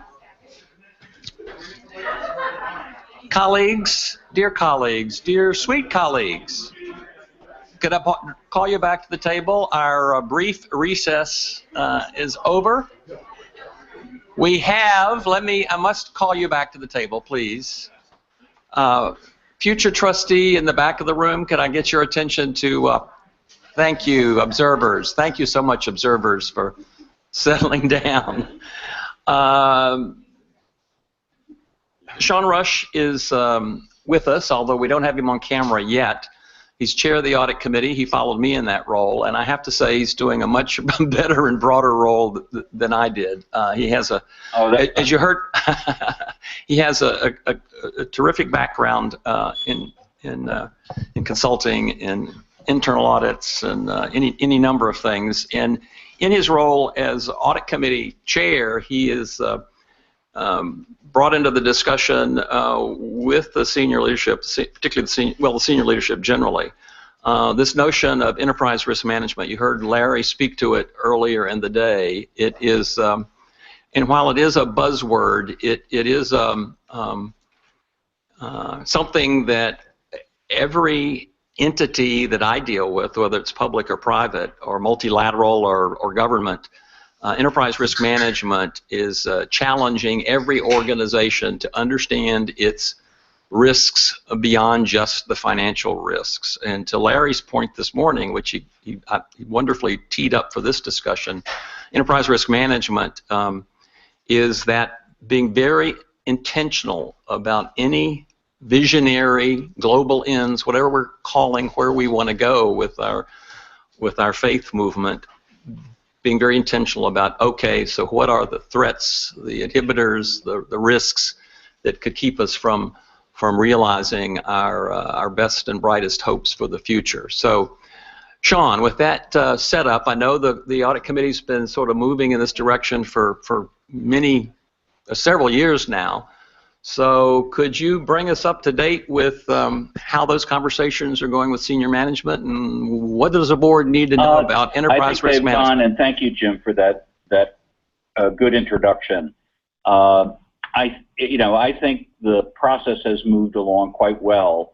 Both Harlan and Tim have been deeply and actively engaged in the process, and it took us, I think a year or two to kind of settle in on a rhythm and a set of areas that we felt were important for the UUA to consider as part of its risk management work. And Jim, you've done a nice job, and I guess Larry did earlier today, defining what ERM is. It's a popularized buzzword, but it is a systematic approach to looking at organizational risks, be they operational, financial, strategic, and a category called hazard risks, which might be a natural catastrophe or lawsuits or property damage of some kind, and looking at those in a way that they are managed on an ongoing basis by the organization. There's no one set of risks that all organizations should be focused on. I think it varies by the nature of that organization, in this case, the UUA being very different than a bank. But there are still some underlying issues that are common across all organizations. And so, Harlan or Tim, do you want to add anything to what I just said? Because we'll probably just want to move into the 2 or 3 slides that are available so that people can understand a little better what we've done and how we've done it. Yeah, I'll say a couple of things. First of all, my very first job at Target was in risk management. So I was literally paid to imagine everything that could go wrong at that company. And you would think I'd become kind of a pessimist, but that never happened. But I did internalize a certain mentality of imagining all the bad things that could happen in life. I will just add to what Sean said, that we've been dealing with the different topics for several years now, and I've just asked Stephanie to pull up a document that lists the various kinds of risk factors that the audit committee and Tim and I and others in the organization have been addressing. Can you make this slightly larger? And Sean, I don't know if you can see this, but we've got the larger version of the risk analysis grid pulled up so that people can see it. And if you want, do you want to walk them through it? I have it pulled up on my computer. Okay. Do you want to just explain what this is and how it was created, or is that something you want one of us to do? No, I'm willing to take a shot at it, but I would love to hear, if I miss something, you or Tim chip in. Sure. Go ahead. I've got the big version up right now. Okay, and it's probably an eye chart for everybody in the room. But what we did was look at, I didn't count them here, but somewhere between 10, 12, 13 areas of risk starting in that left-hand column. And so there were categories like professional misconduct or data security or a cyber attack or the viability of the health plan, investment assets, decompress, you can read it as well as I can. And then we kind of looked at it from what kind of category of threat, whether it's social, technological, financial, natural disaster. And then we rated and ranked them, each, including management and I think others in the organization as well as the audit committee, looked at the impact across four areas and rated and ranked them 1 through 5, or a category meaning 5 being high and 1 being low. So reputational impact and financial impact, the likelihood of that risk actually occurring, and then the speed with which that risk would come into play, the speed of onset. And so you can see, it's hard probably for you all to see, but the numbers, and these are composite scores that we all came up with. And then there's a different kind of composite score, which is kind of a weighted average across on the far right column. And what it does is it led to this ranking. And so the order going back to the left-hand column is from high to low. So compliance at the bottom was scored relatively low, but professional misconduct and data security and a cyber attack were rated relatively highly. And so that's at least the first, and we did this back, I think finalized it back in May of the year just passed. So Harlan, do you want to add to that? No, I would just, well, perhaps I would add that among the members of the audit committee, it includes Larry Ladd and, of course, Sean and others, and the staff, we didn't agree automatically on all of these things. Ultimately, we did. But, we all assessed the risk of certain things happening slightly differently. This was the result of our conversations about it. So professional misconduct is a really interesting example. On the one hand, it can point to a number of things, but what we think of most often is ministerial misconduct. Some child abuse or some awful thing that happens among the professional minister and someone in the congregation. On the one hand, because of our congregational polity, a problem that exists in the congregation doesn't pose the same kind of risk to us as it would in a different denomination from a financial standpoint, because from a governance standpoint, polity standpoint, we're separate organizations. But, of course, because of our values and because of the potential for reputational risk and the belief that people would have that the UUA is responsible for the individual in the congregation that maybe committed this act, it's a tremendous risk for us. So you can see that it ranks high on almost all the dimensions: the reputational impact, the financial impact, the likelihood of occurrence, the speed of onset. We could get a call any morning that something had happened, and we have to get in gear. What the audit committee has done with the staff is, in each of these instances, is invite one of the experts on staff to come in and address the audit committee and help all of us understand that particular risk factor more clearly, more thoroughly. So Sarah Lammert, who's in the room, came and met, and she's been extremely active, as you all know, because she's been here and presented to you as well. She came in with the audit committee and presented the efforts that we are taking to manage this particular risk. Similarly, we've had other people come in. Jim Sargent to talk about our healthcare plan and the risks associated with that and what we're doing to potentially mitigate those risks. We've had Helen Atwan, the director of Beacon Press, come in and talk with us. And we've had Mark Steinwinter come in and talk about data security. So that's the way in which the staff and the audit committee has worked together to discuss, identify, and talk through these various risks and what we're doing to mitigate them. Tim, do you want to add something? Yeah. Just two quick things. The first is just to for you to understand that we didn't make this up. This is an actual discipline, which is, and Larry's going to help me. What does COSO stand for?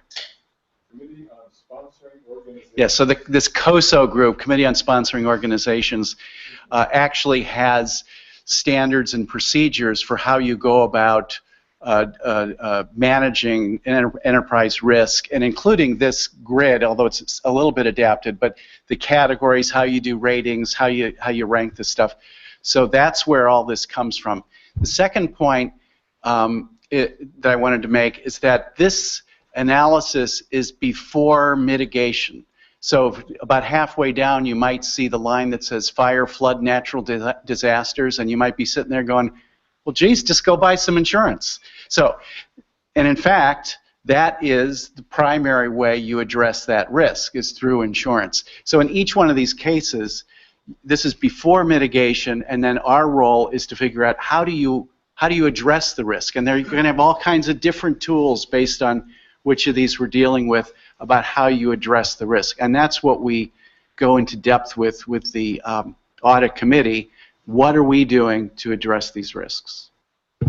This is dear to my heart because I make my way in the world working with all sorts of organizations that are all sizes. So first of all, Sean, commend you and the audit committee and certainly the staff for embracing this this holistic way of looking at risks and then beginning to test over time how is the mitigation working and is it appropriate and resizing it. So it's something that you build into the system that ultimately, theoretically, and in practice, I've seen it lead to, frankly, a greater assurance that you can meet your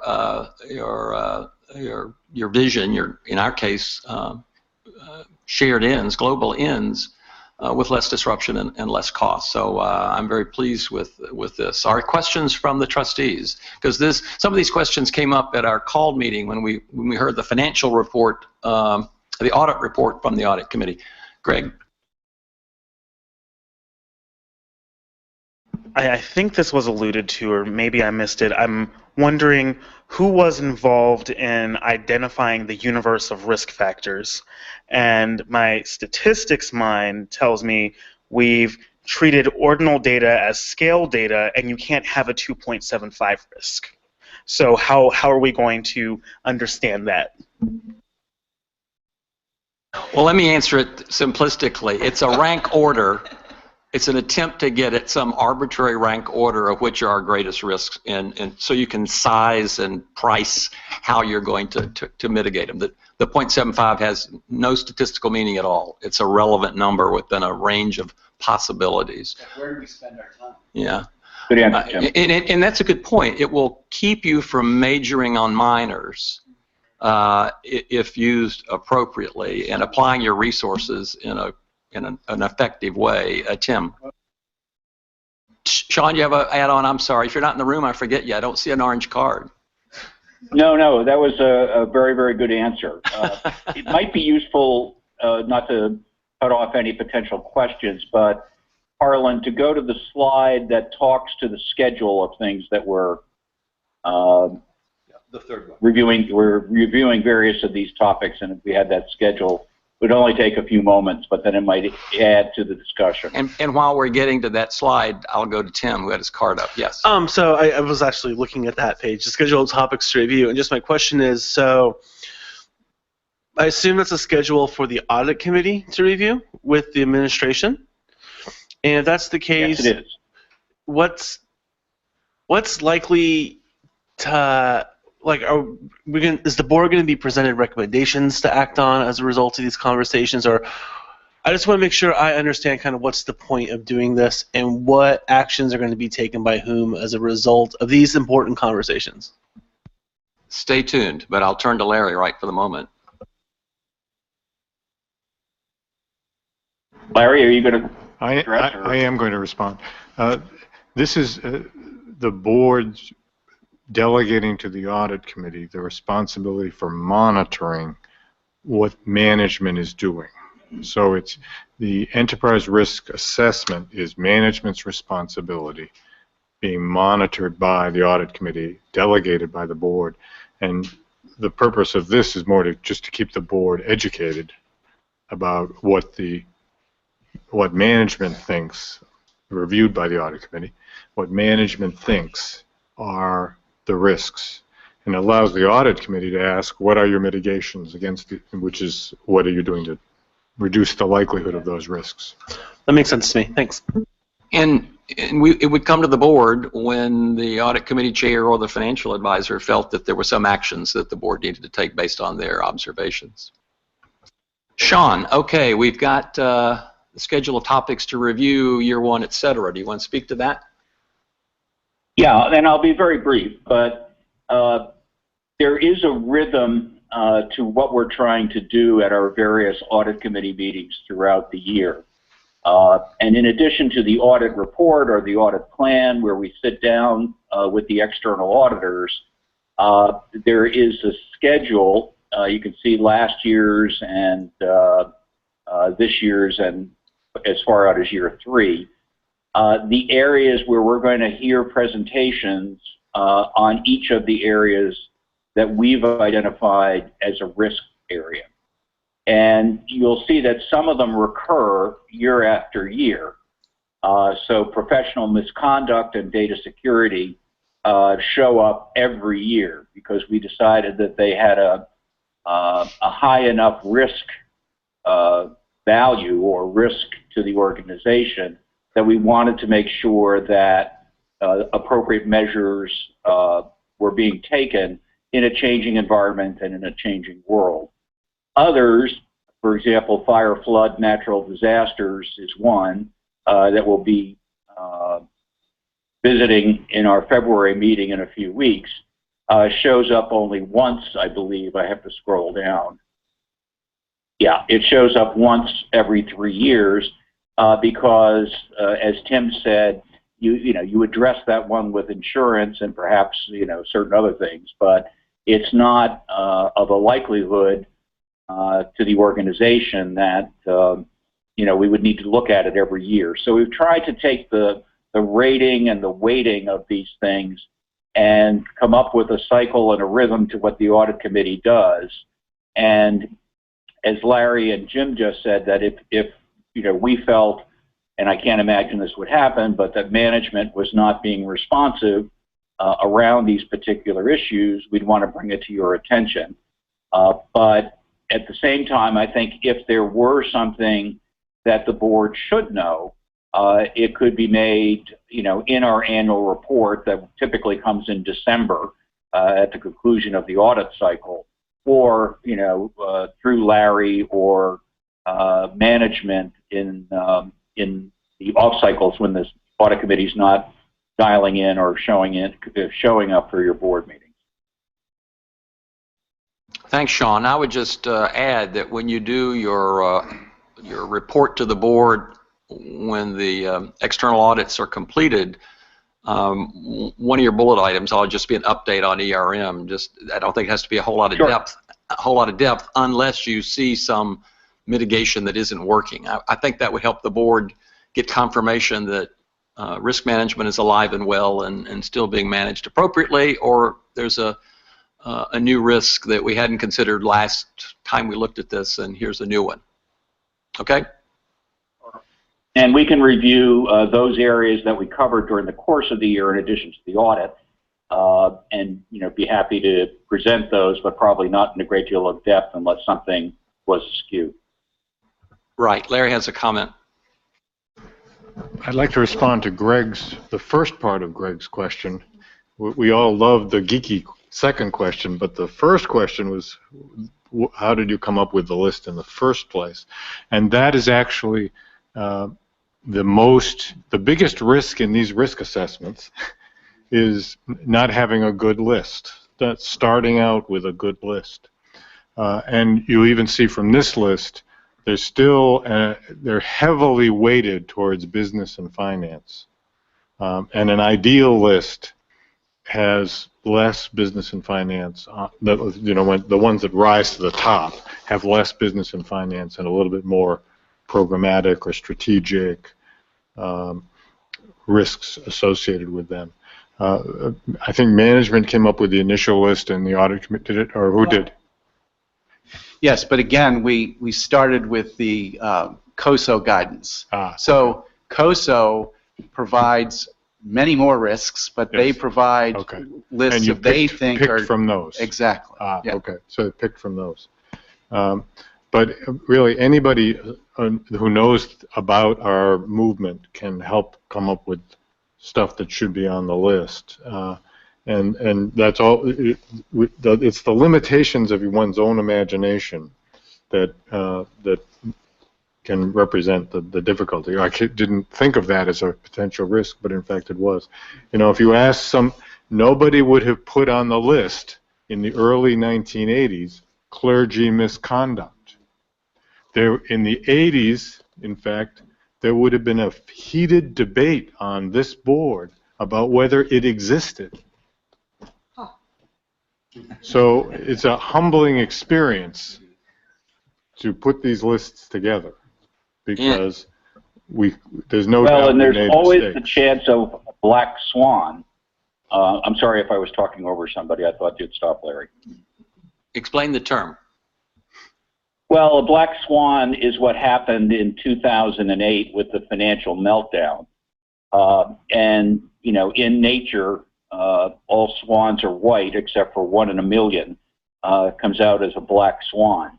And so it may, be a remote possibility or a remote risk that comes and bites you in the form of that black swan. And we all live through that challenge. And yet you can't organize and defend, if you will, your organization against all manner of risk, including the black swan. But in the case of the black swan in 2008, it had catastrophic risks for the consequences for the world economy. Thanks, Sean. Harlan's in the queue. I'll just point out a couple of other things. When Obamacare passed, the risk, the potential risk of our healthcare system being impacted increased, because there was that risk of people leaving our plan and going to Obamacare, and at a certain point in time, it could be that our plan would be in trouble. So we identified that both initially as a risk, and then sort of upped its rating when Obamacare passed, and we had Jim Sargent come in and let us know what's been happening since then, and we're in good shape. But if we hadn't identified that as an issue or a potential risk and an increasing risk, we wouldn't have probably spent time with that, and would potentially have missed something. And there's other instances. We should take note right before we break that the president of our association has emerged from his undisclosed location to join us, and we'll hear about the problems with travel later on. And as we wind up this discussion, we have James as president. Oh, I'm sorry, Dorothy. I didn't see your card. Excuse me. That was kind of you. In terms of these labels, and I don't want to be obsessional about it, but when we talk about professional misconduct, are we mostly talking about clergy misconduct? So it seems to me it's a little bit euphemistic. It maybe relates to the last comments about 1980. We wouldn't have even thought of it. So, what's the appropriate way to capture that? Should it be clergy and other professional misconduct? Or I just believe in calling something for what it is. Misconduct? Say that again? professional/ministerial misconduct? I'm going to suggest that Sarah Lammert, who's volunteered to respond to that question, do so, and she's moving up to the microphone. Sean, if you. The This is reason Sarah we Lammert. keep the Sorry. term broad is that we have had cases of misconduct among musicians and religious educators that have had grave impact. And so we don't want to limit it just to clergy misconduct, but I think we're all aware that that's a particular concern. Thank you for raising it.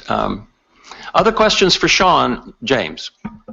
I just wanted to thank the audit committee because, you know, even as we become this wonderful, more covenanting religion in the future, this is part of our fiduciary duty, and it's the work of this committee.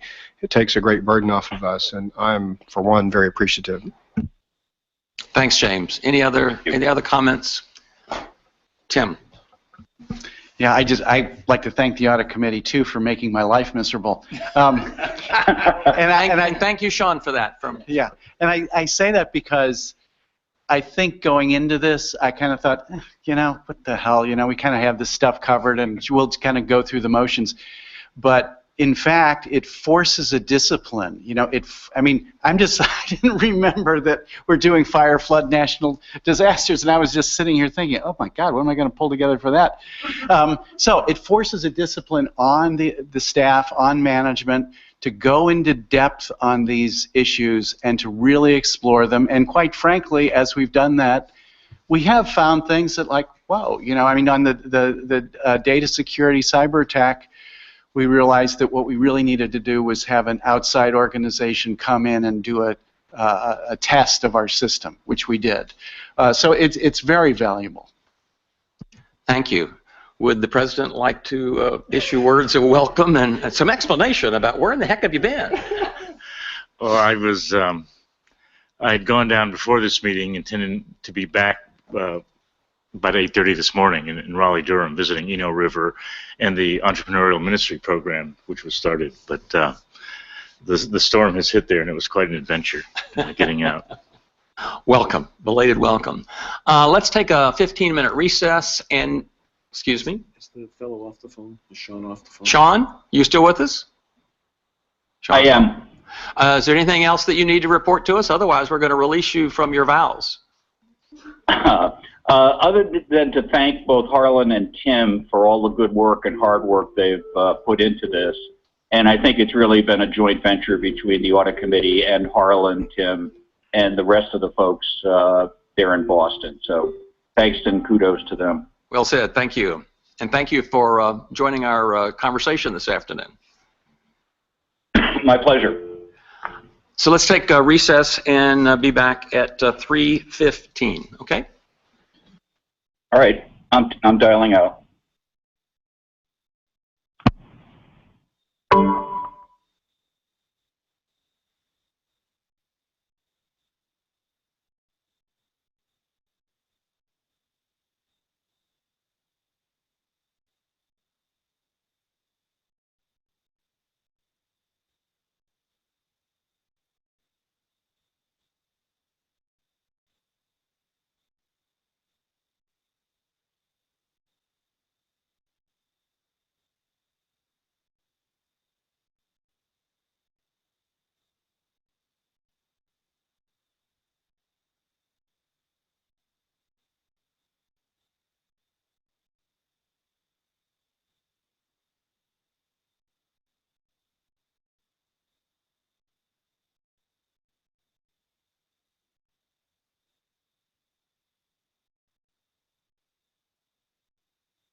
Dear colleagues, let me call you back to the table and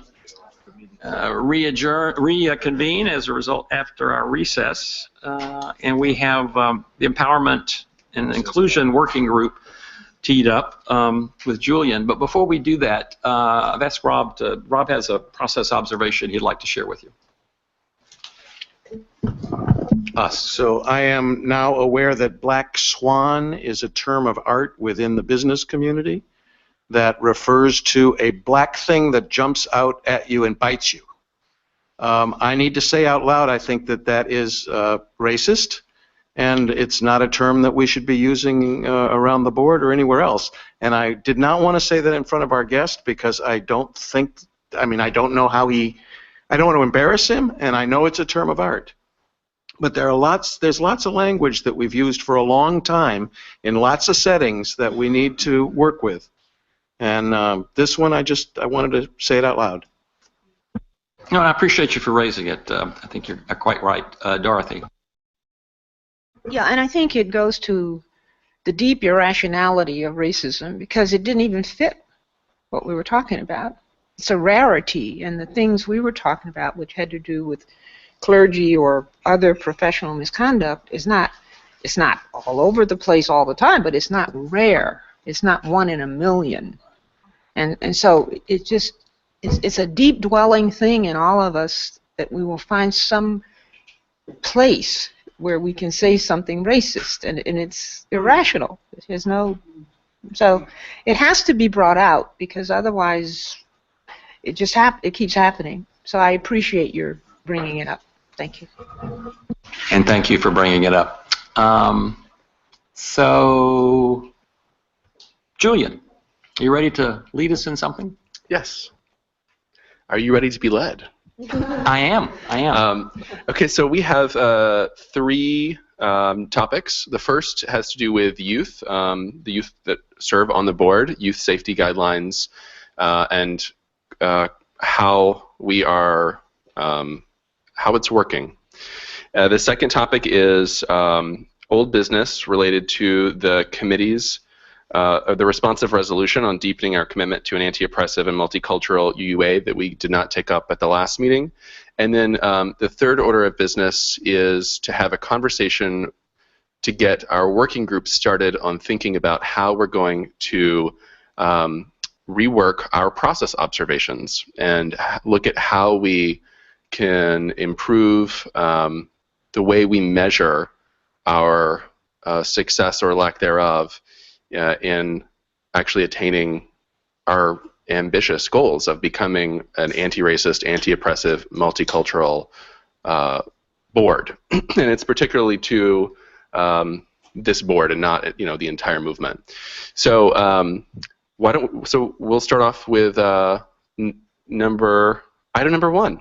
So I want to start actually by thanking Greg, because earlier in the fall, Greg raised a couple of questions and concerns to Moderator Key related to youth safety guidelines and such. And out of that conversation, we realized that we have to pay more attention to this issue that perhaps some of us on the board have not received, or we have not had background checks, for instance. And yet we are responsible for the youth for a 24-hour time in which they are with us. And so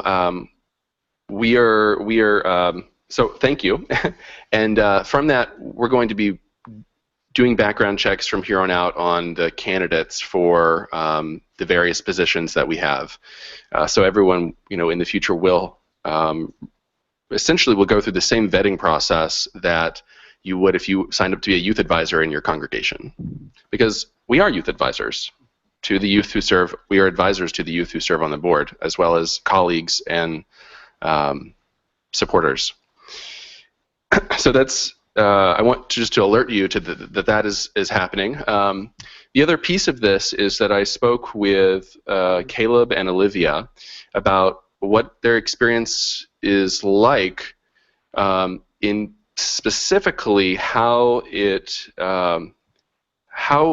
works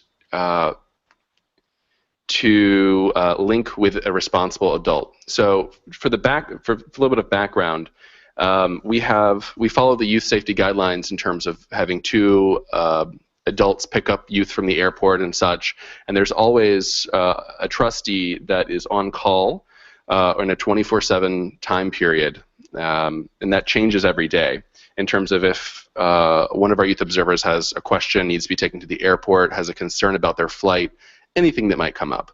And so we're there to help. And so, and Caleb, you're welcome to chime in if you'd like.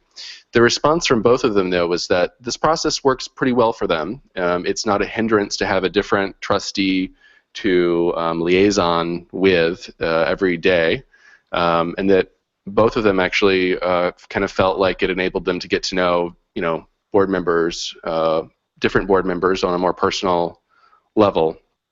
So that, in fact, which there was a concern that this was actually a hindrance to them, didn't turn out so much. Is there anything that you'd like to add, Caleb?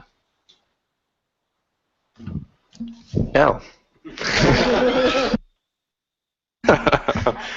And so, kind of to follow up with this entire conversation, I believe that we're working with Bart, who's the Director of Youth and Young Adult Programs, or Ministries, excuse me, to have our April board training focused on how to best be in relationship with youth. I think it's more of along the lines of a youth advisor training. So we can look forward to that in April. Is that right, Jim? Great. Are there any questions or concerns from the board on this topic? While people are thinking about that, I just wanted to use this as an example that Greg raised of part of our risk universe that wasn't in our risk universe. And as we get better and more mature at enterprise risk management, certainly anybody in the organization sees risks that ultimately should get into that register of risks, even if they're subheading. So it's just a good example of we're all in an organization and need to be sort of risk aware on a holistic basis. So thank you, Greg. Other questions so far?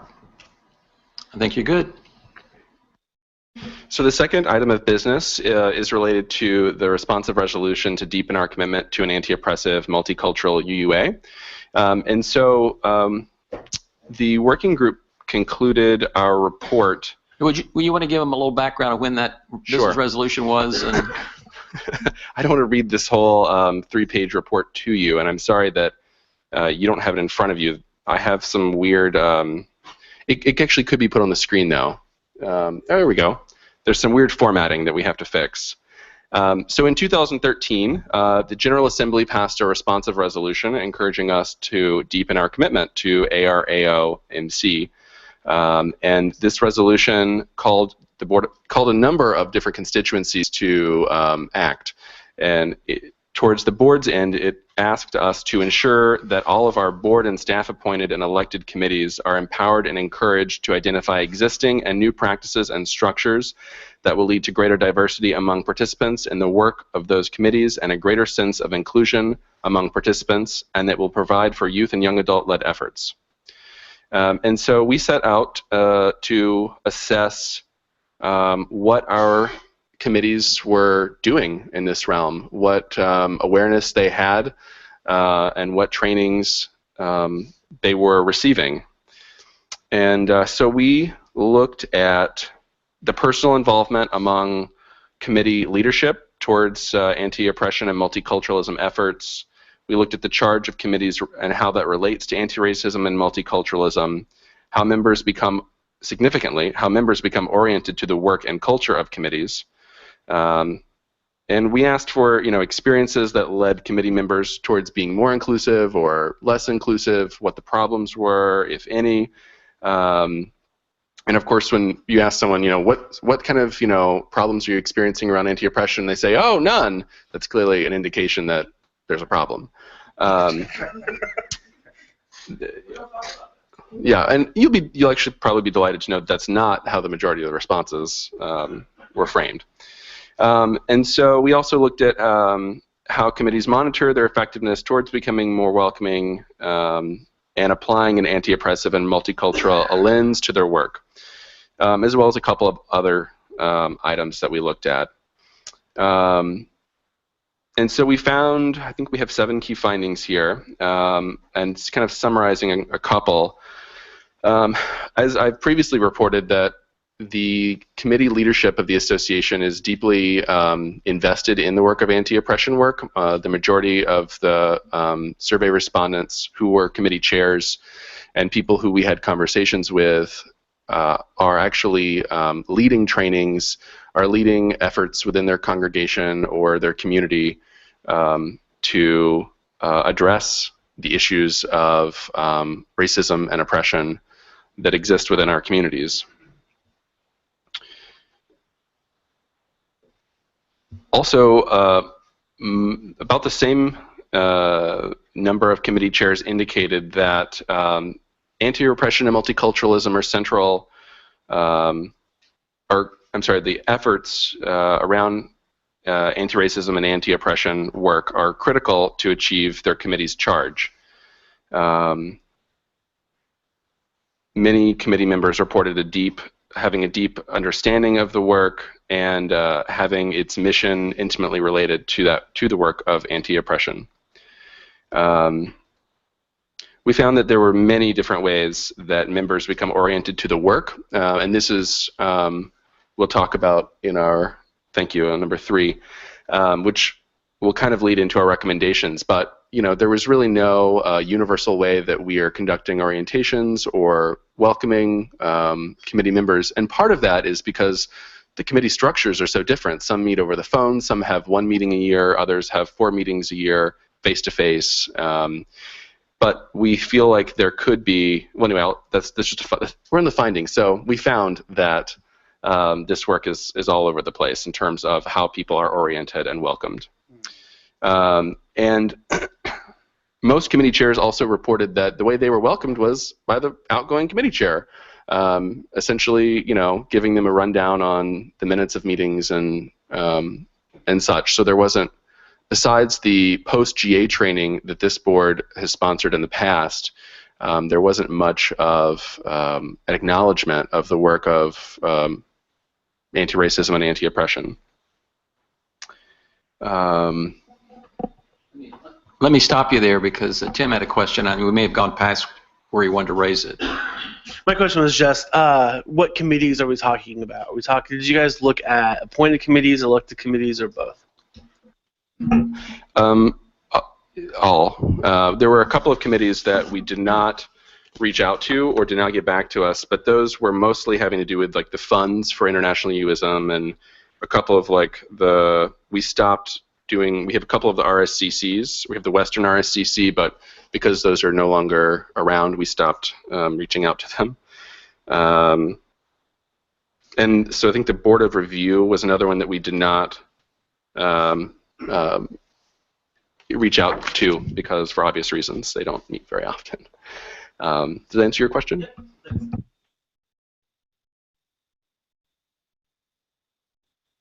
So, but to my earlier note about responding to when issues, well, I'll back up a little bit.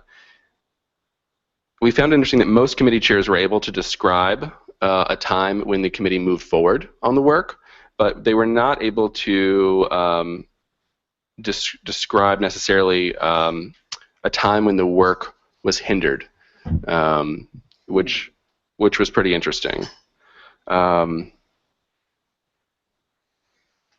So we heard, again, stories about moving it forward through giving attention to hearing and visual disabilities that limit access, welcoming parents with infants and toddlers, intentional discussions on issues of oppression, continuing education, worship, and greater diversity among committee membership.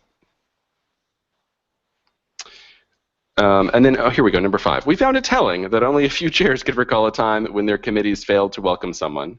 One inference could be that it didn't happen, so it could not be recalled. Another inference is it did happen, but without an institutional practice, it was not noted.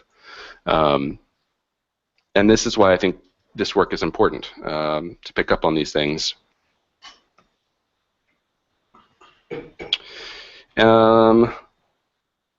So number 6 is when we asked what kind of institutional support and structural changes would be required to deepen this work within committees, chairs provided a mosaic of responses. Funding was at the top of the list, which is no surprise. One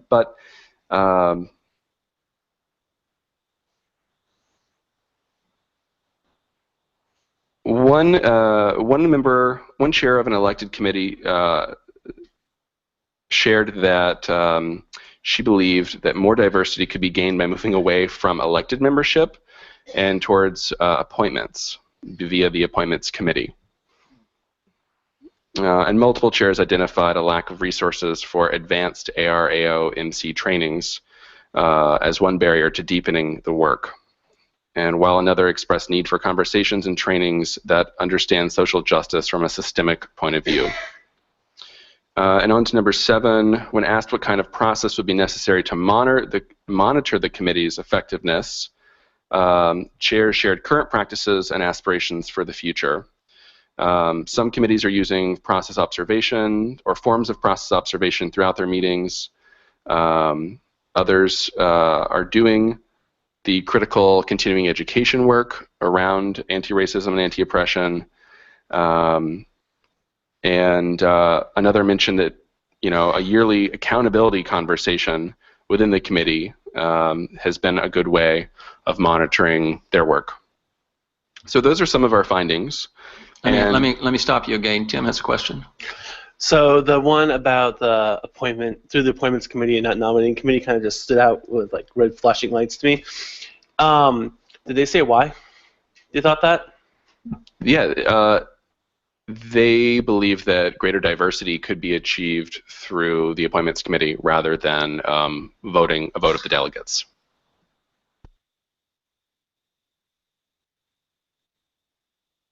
I just think that's interesting and something to sit with. Like, I don't know what to make of that right now. So, Caleb?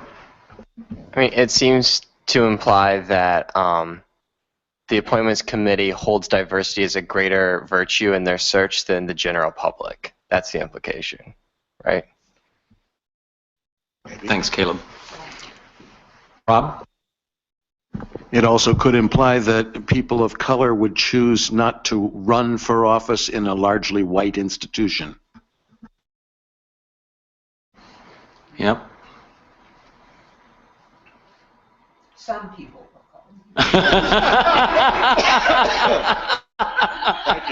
Thank you, Dorothy. Thank you, Dorothy.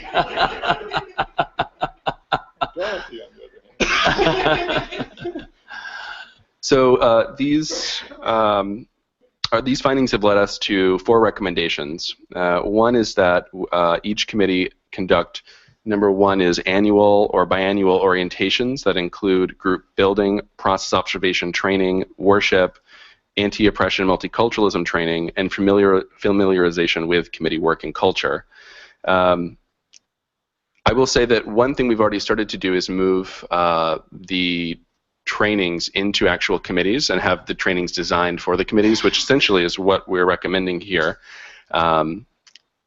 with kind of doing away with the post-GA training for new committee members. We have a more individualized process that we are just starting and have at least one success story so far.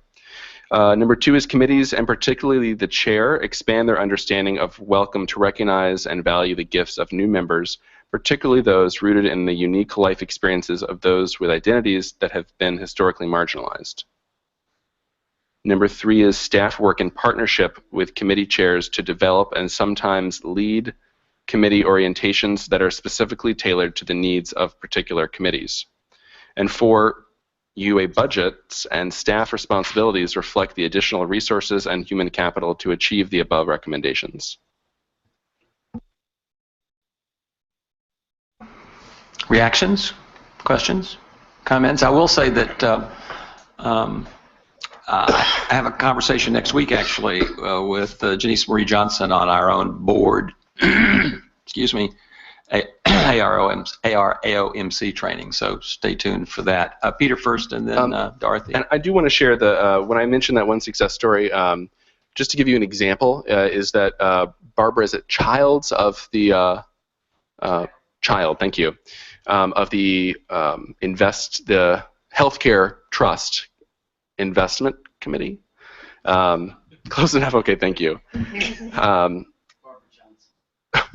Okay, I'm way off. Barbara Johnson, thank you. She reached out. So the Health Plan Board, they had a training this summer that Janice set up with, I believe, a member of the Journey Toward Wholeness Transformation team that led them on a group process around process observations. And they found that training really helpful as a committee to really get them more focused on issues of how race, class, and oppression affect their work. So I heard really positive feedback from her about how that works. And so that's kind of the model that we'd like to move towards. And I'll stop there. Thank you, Peter, and then Dorothy.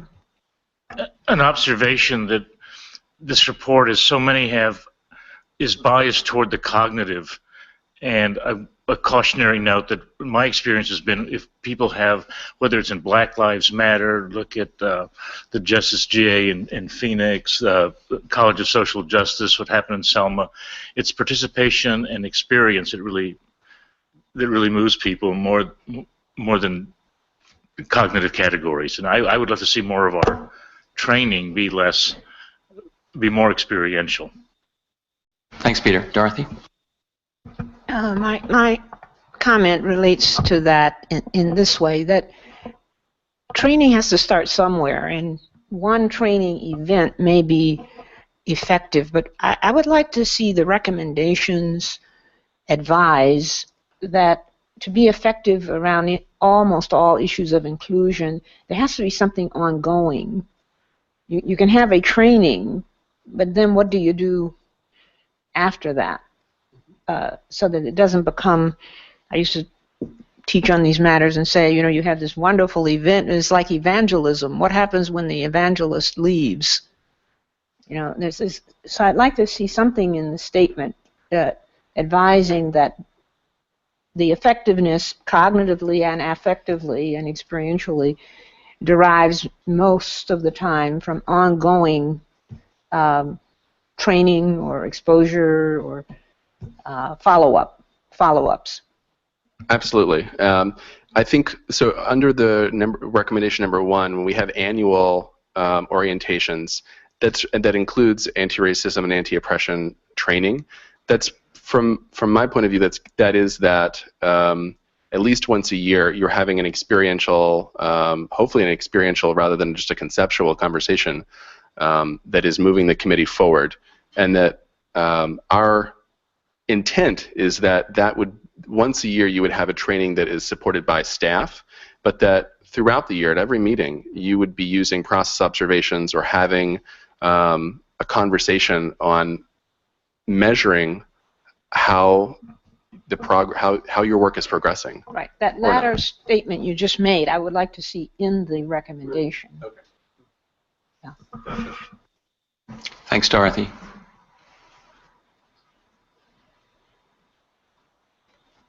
Julian? Are there any other more conversation? We have obviously another item of business, but is there any other feedback other than incorporating? I think Dorothy's additions are essential and critical, and I think the board has to do its work as well. I mean, this is all well and good for the committees we're responsible for in one way or another, but we've got work to do as well. So would you like for me to put together a motion that the board acknowledges, accepts the recommendations? Yeah, I think that'd be useful. I think that'd be useful. Okay. I think that shows our commitment. So I'll make the edit that Dorothy suggested and send the motion to Susan. Yeah, we can deal with it tomorrow if it doesn't get done this afternoon. Tim? There's just, I'm looking at the recommendations. I'm looking at number 2 in particular. I'm just thinking, how are we going to how is the chair necessarily going to know how to do that? You know, like, so we're giving that recommendation, but I guess I would like to see maybe some more how in a recommendation like that.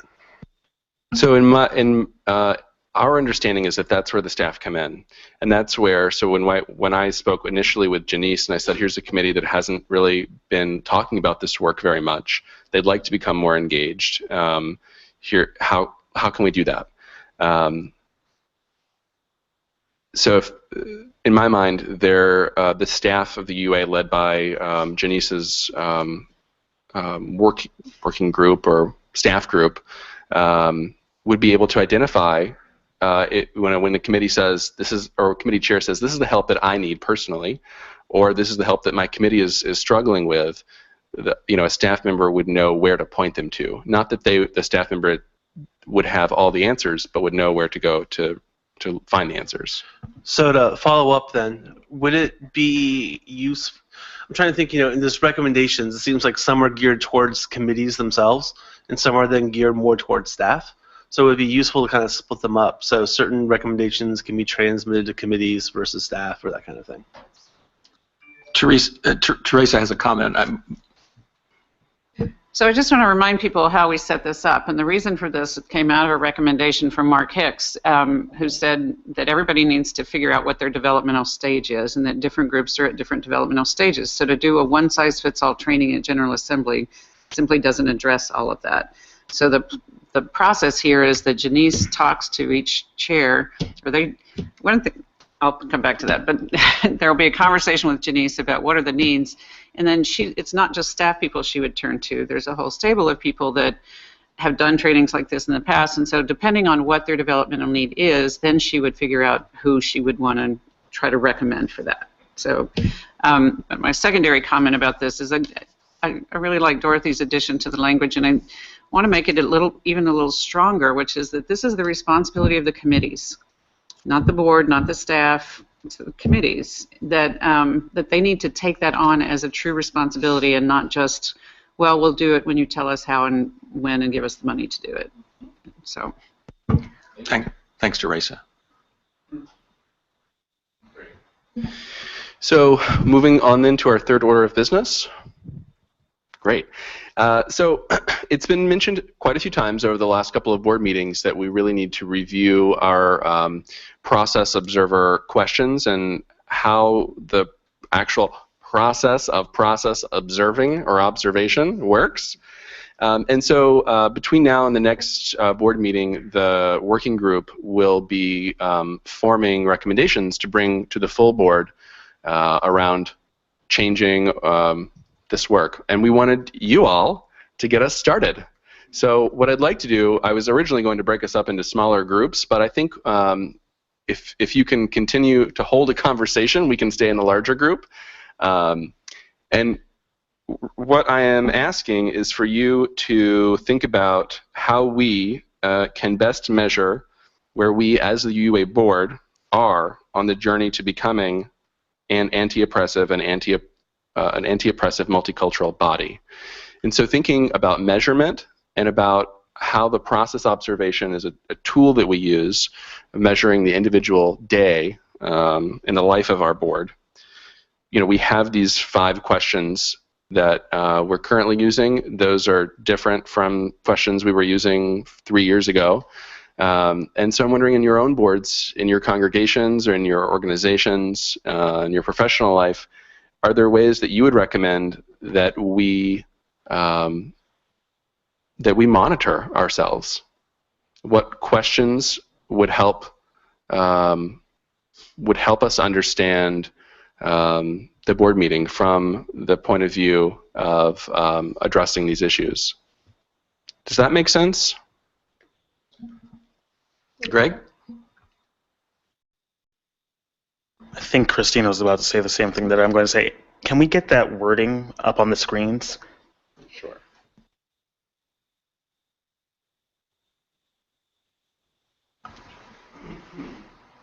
What wording are we looking for? The process observation question. Oh, the one we use, the form. Yep. Rob? So you're asking us, let me be clear. You're asking us what qualities of process observation or questions related to process observation would help us to measure our progress as toward being an anti-racist board?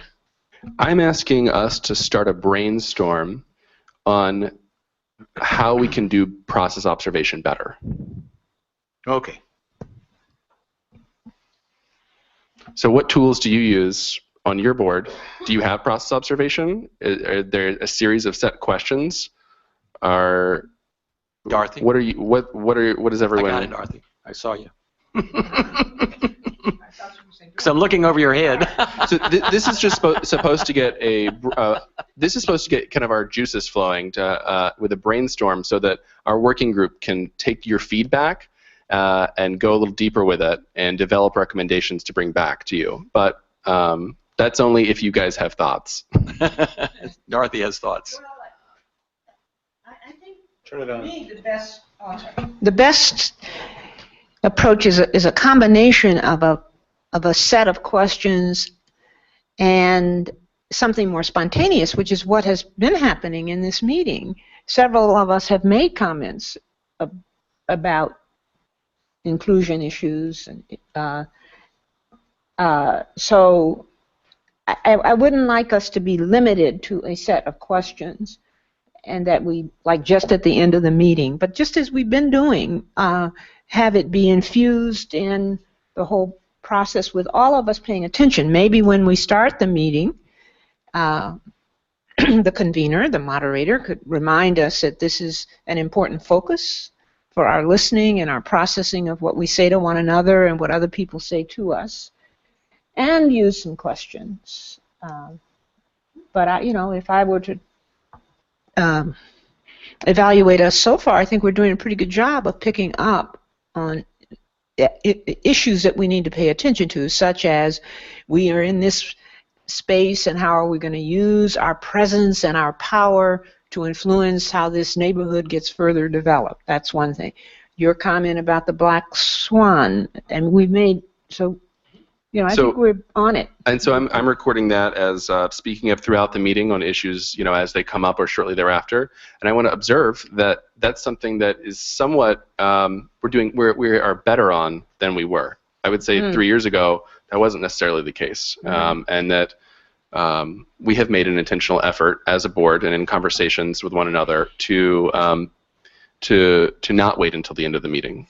And I will add, in the past I've had a conversation with people who have done that process observation, and they didn't hear from me the empowerment to raise a process issue when they heard it. I think you're right. The board, some of us raise it as we think about it, but I think I need to be more explicit with whomever has the primary assignment for a given day or period. And we're even we've talked about getting a different color card. You want to interrupt the flow. I don't know whether that's a good idea or bad idea, but we'll try it. But I think to Dorothy's point, most of you are comfortable enough to name it when you hear it, see it. I think that's proven pretty well for us.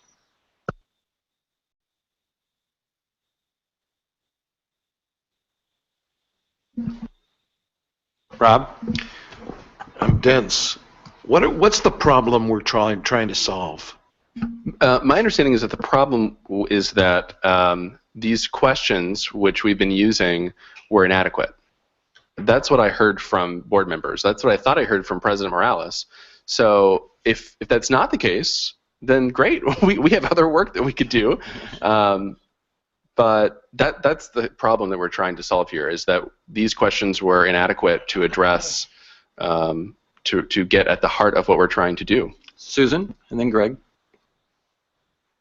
I'm not sure if I would use the word inadequate. Sometimes at the end of a meeting they feel a little canned, that we're just going through a checklist, and even if there is nothing to note of a particular question, we're still going through it and nodding our heads at the end of the meeting, just like we'd go through motions. We used to go through motions on Sunday. So to me, it's really wanting the process observation to feel relevant to our discussion that day. And if someone doesn't if nothing, and I think it could be a group effort. I know we should have a process observation, somebody to lead that discussion, but to tell the truth, if they did not see something of particular note, then I feel that sense of going through the canned ones is irrelevant, or if they notice something that doesn't really fit in with those questions. So again, I think the point of the process observation is to make us all more aware. There should be some learning in it. And maybe we should have questions that serve as a checklist, but I don't think anybody should feel compelled on any particular day to use those questions if something else is obvious, if there's an elephant in the room that we need to discuss. Thank you, Susan. Peter? I don't recall making that comment, but but there are a lot of comments I don't recall making, increasingly so. One little thing that is starting to happen, I think is terrific, is not waiting till the very end of the meeting when people are already kind of checked out mentally. I've perhaps others haven't done that, but I've been thinking about the next thing sometimes at the very end of a long day when we're doing process observation. Thanks, Peter. James? Not to elongate the conversation, but I think the point that I've heard twice now is let's not save it till the end of the day. So why don't we institutionalize that? So we could like maybe check in before we have lunch. How are we doing? Because I find by, usually by 4:30 or 5 o'clock, if I was the person having to give the report, everyone's going, all right, hurry up, I gotta go now. So I mean, if it's going to be meaningful, and then I think the other thing is, and what we want to institutionalize is encouraging every member of the board to take responsibility at every meeting for something that happens, and it's much more meaningful if the observation is made timely, when it's still relevant, than saving it for later. And we've seen some great examples of that today, and I think we have to keep that conversation top of mind, and I think in the board training for future boards, it needs to be very prominent that this is one of our main jobs, all of our job, not one person's job, but all of our jobs. And I think I would rather institutionalize being more current than having a long list of questions at the end of the day, if you were asking me to change it. Thank you, James. Greg, and then Dorothy. Yeah, James, you definitely said some of what I was going to say, so I'll go a little bit deeper. I'm drawing on what I know from the world of assessment and the concept of formative and summative assessment. So formative assessment looks at what's going on while it's going on. That's kind of what we're doing in the meeting.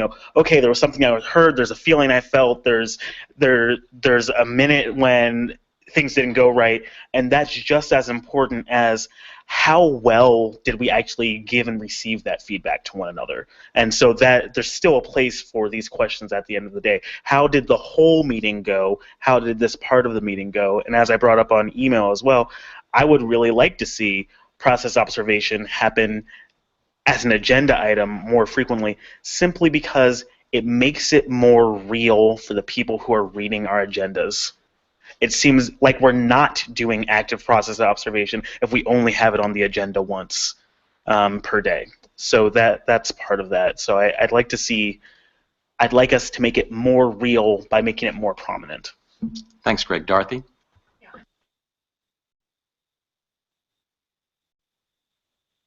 Responsibility, and I hope opportunity for all of us to weigh in on these things. I mean, we have to do it according to our heart and sense of safety and all of that, but that one person is assigned as an observer is okay and responsible, but sometimes the tendency is to leave it to that person. I hope we all will feel increasingly able to join in and share what we think and feel on these issues. Yeah.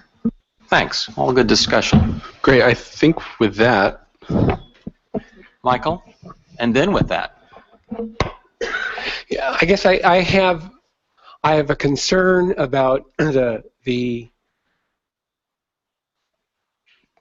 assigning process observation to the entire group, and that is the be-all end-all, because then since everyone's responsible, that often leads to no one is responsible.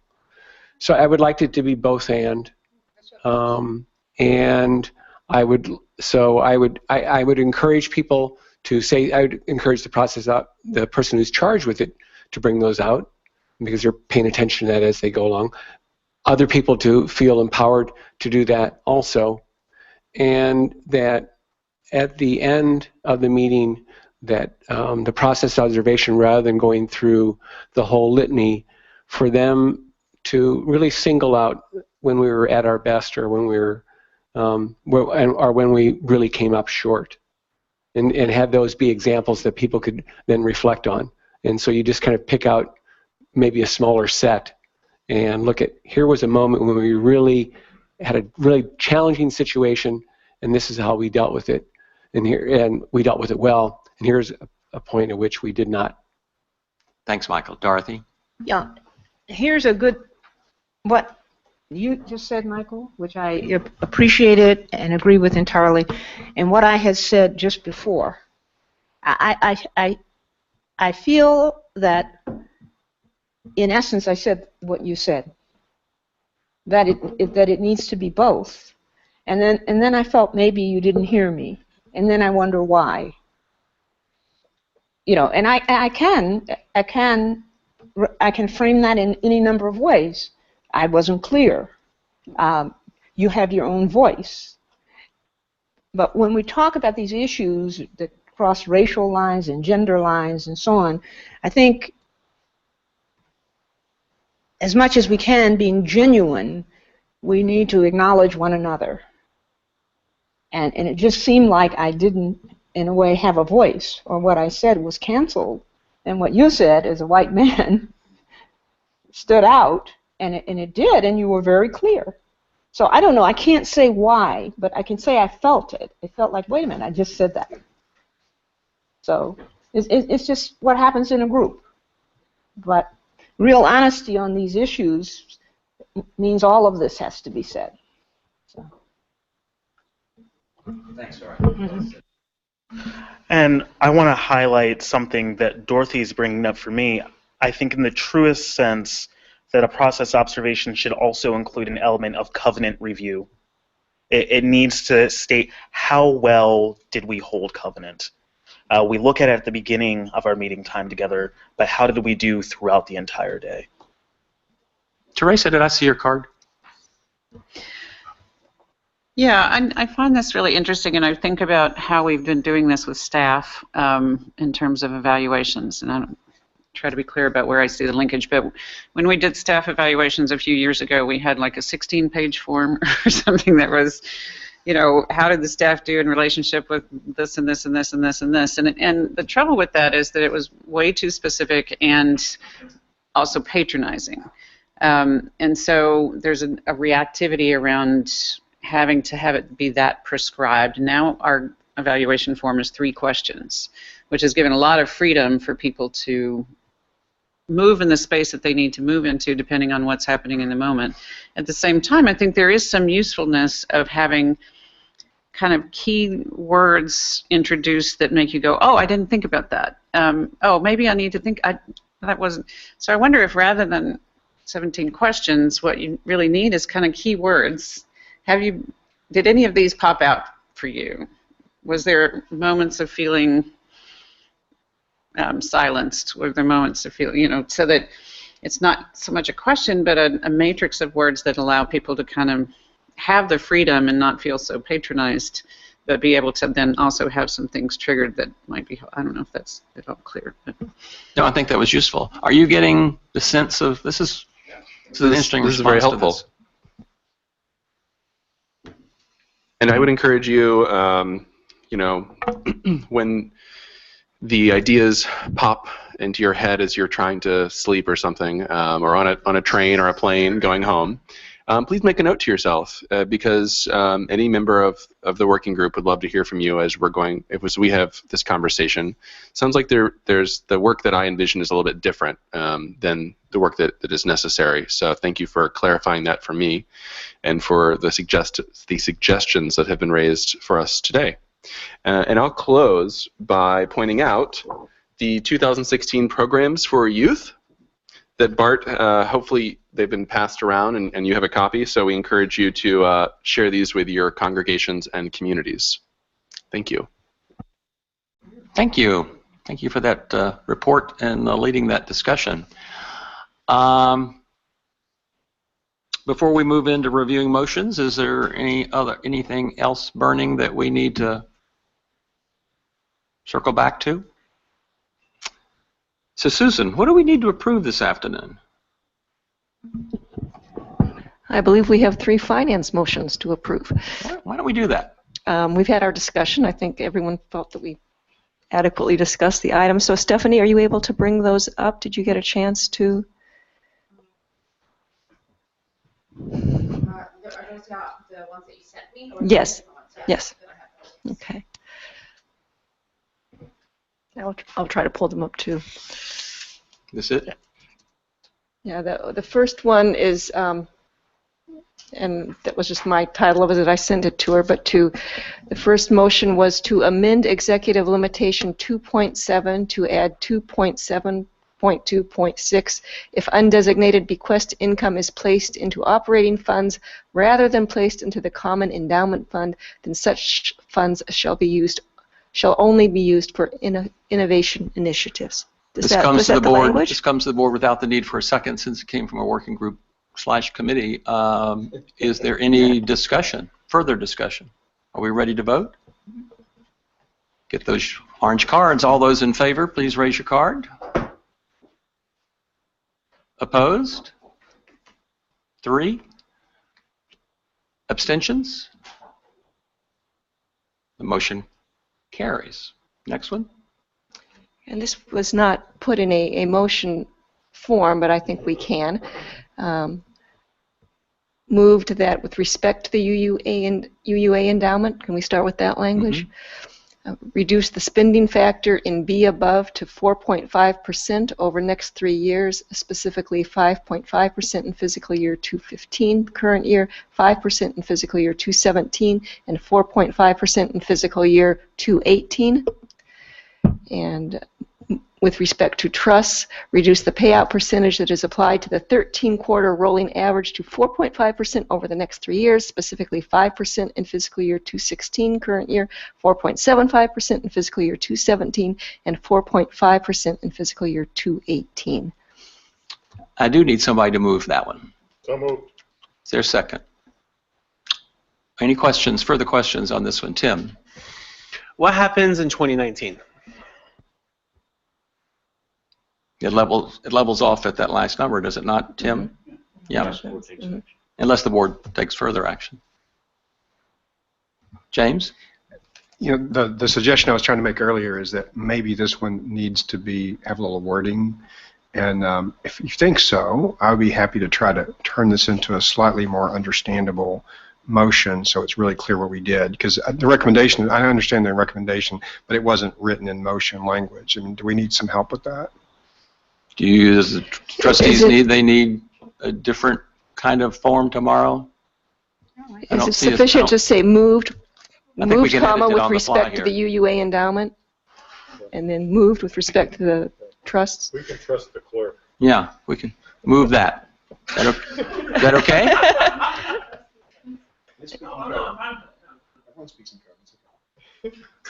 Are there other comments? Tim? Yeah, I mean, just one approach would be for us to take this directive and simply restate the spending policy so it has these changes in it and therefore is understandable. That'll work.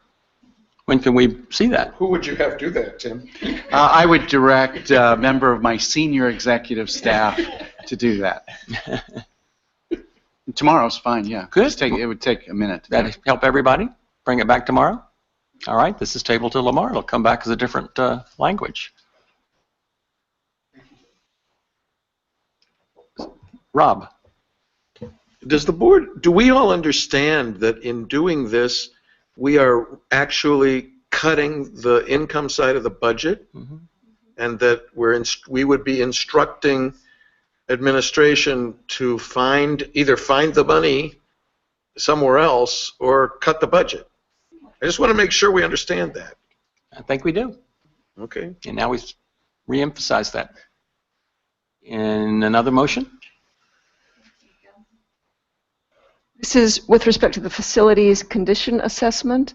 And the language brought up was moved that the treasurer annually conduct a facilities condition assessment, FCA, and set aside sufficient funds in a board-restricted account to pay for major repairs and maintenance of major building systems in accordance with the FCA.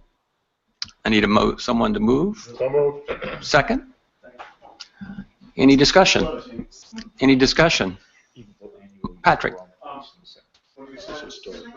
Your microphone. When we saw this discussion earlier, there were specific amounts and sufficient funds to pay for major repairs over what time? It's the vagueness that I'm just a little uncertain here. Is that over worrying the issue? James? I think to help out Patrick, it says annually. So, and Tim gave us an example. So he did one, and he showed us that if we did it right now, we're talking about $3.1 million over the next 9 years. Next year he'll do another one, and it may say 2.9 or 3.2. But so it's a moving. As I understand it, it is on an annual basis checking, and then whatever that would suggest that we would set aside that year, $300,000 or $400,000 looks like what it's going to be, then that's how much you would do. Did I say that right, Tim? Very good. Did that answer your question, Patrick? Any other questions? All those in favor of this motion, raise those orange cards. Thank you. Opposed? Abstentions? The motion carries unanimously. Is that all that we... Yes. I'm just wondering if we could go to the first motion. I'm wondering why there were votes against it by a couple of our trustees.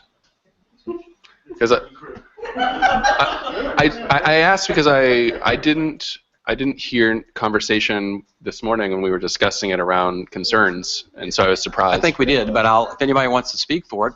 I will, for myself. And it's actually part of my process observation is I thought that discussion went quickly. I think we were concerned for time at that point in our meeting. I think we were going through a lot of different financial discussions and information. It seemed like a very, very packed financial moment for us. And so my concerns were that I think Rob and I had an exchange about Rob saying that he was not surprisingly disagreeing that we were disagreeing. So that was that moment. If that helps refresh at all, yeah. On my end, it's that I'm not sold on if the fund should only be used for innovation initiatives. That's where I'm coming from. Anything else? I think, Christina, we're ready for a process review.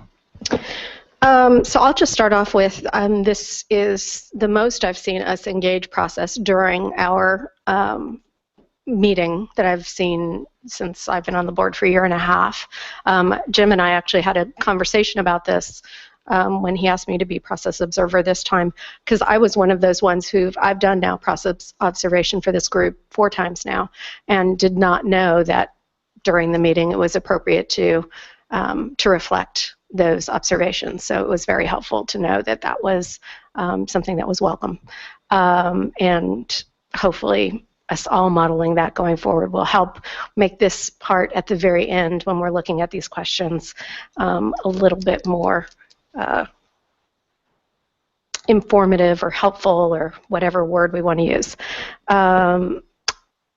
So I'm not going to go through all 5 questions. No pressure after we just did all of this.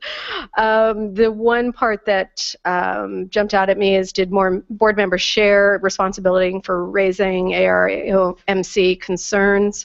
I think in the early part of the day, it seemed to me that those concerns were being raised by board members of color exclusively, although as we went on through the day, I saw more participation of that from the board in general, which is fantastic. We don't necessarily want to make our board members of color feel like we have to be the ones that are constantly bringing that lens.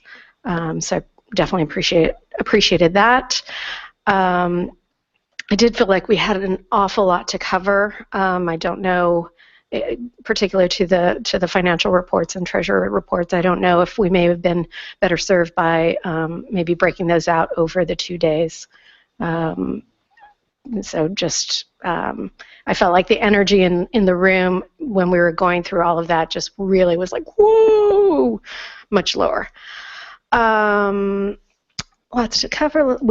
Although we did have lots to cover, we did have great questions, some really good answers, some wonderful uses of humor to kind of get us through some of those spots. So that was wonderful. And what was the one other thing that popped out at me? You all can go while I remember the one other thing. Other observations while we're Julian? We didn't light the chalice this morning. Ah. And we're not singing. So noted. James. It was a long finance discussion, but I as a person who was sort of half responsible, I felt like there was a lot of engagement, particularly things that Tim was bringing up. I think the problem was that there was just so much, as you're saying. But as far as it went, I thought there was quite a bit of good questions. Tim, particularly, you always ask really good questions. So that's really good. So I didn't want to. I wanted to commend the people who were engaged until it became tiresome at the point that I took over. And so, I'm sorry about that. Other comments from anybody? Christina, did you come up with any notes? I thought it went better than usual in terms of our observations of process as we went along. So I thank all of you, but particularly Dorothy and Rob, for naming things. I think that's healthy for us, and it modeled our covenant well, I thought. Susan? I just have a question. It goes back to what Christina said, that she didn't kind of know that it was okay to bring up process observations before the end of the day. I just kind of want to ask the whole board, does everyone in the room feel comfortable bringing up things that they notice in a meeting? Or do you ask yourself, people might think I'm, being too self-absorbed, or that my observations just don't make much sense? Or do you find yourself worrying about the reaction you will get? I just want to know what the level of comfort is among board members. So, as still a relatively new trustee, I felt uncomfortable doing that in October, but I don't now. So I think maybe something in the new orientation, the new onboarding process for new trustees, we encourage that more. I don't know if I don't want to speak on behalf of the other new trustees, but I certainly felt that way coming on board. And Jane, and I think that we need to think of a way to be able to do this with our online meetings as well. How to interrupt with that, because that's even more complicated than in person. It is, but thanks for suggesting it. We'll try to figure out ways to invite that. Craig, you too. Yeah, I can also speak to my own experience. I didn't know it was appropriate for us to do until Jim said via email that we do that. That's when it became a reality for me. So for me, this brings up both process observation and policy governance as a whole rely a lot on trust. And so we need to build more time into our schedule that we spend alone with one another, getting to know one another deeply. Rob, and then James, and then Michael. So first, a response to Greg, which is that when we gave up the B&B and moved to club quarters, we had a steep reduction in the amount of incidental getting to know you time that was possible, and that's a trade-off. The other thing I wanted to say is that in response to your question, Susan, which was, are we comfortable? No. Even I am uncomfortable, and I am kind of used to it, and it's a discomfort that we need to practice and lean into, both in terms of our own discomfort and our anticipated causing others discomfort. It's just where we are, but only for the next couple hundred years. I think it was James, and then Michael, and now Harlan. Thank you for asking that question, Susan. The online meetings is a much different situation. So I think it's a challenge maybe for the moderator to be aware when maybe an online meeting might need some observation, because we had a couple of very uncomfortable online meetings. They were uncomfortable for me. They may not have been uncomfortable for anyone else, but there was really no opportunity to voice that because it's such a different medium. So as a proponent of online meetings for doing things that are not sticky, I think they're very poor for doing things that need real conversation. Thanks for that. Michael? Yeah, I would say definitely in the category of not comfortable. I think one of the things, having to use cards and having to use microphones, whereas, I can think about when I'm in my home congregation in a small meeting, and the process seems to be off track. It's real easy to, you don't have to raise a card. It's a small group. You can just speak. And so that makes it harder. And I guess I also, I'm sort of sitting with, the observation that Dorothy made. And I'm aware of what went into and why I did that. And I guess I just want to also observe that over the many years I've been doing this type of work, and there have been some where I felt part of the solution and part of the on the side of helping process to be more effective, making people aware of their internal biases, of helping to work on gender depression. And there have been some moments of spectacular failure on my part when I just really stepped in it. And maybe that was the universe saying, well, you need to be an example of how not to do things. And hopefully, though, I learned from those. Harlan? I'm aware there's a number of reasons why we are all sitting where we are. Part of it, leadership of the board. But I just wonder if we want to consider, if you'd want to consider changing the seating pattern. That's too radical. The six. I mean, just from the looks of it, the six older white guys. I was going to say gray hair, but Jim, sorry. Thank you.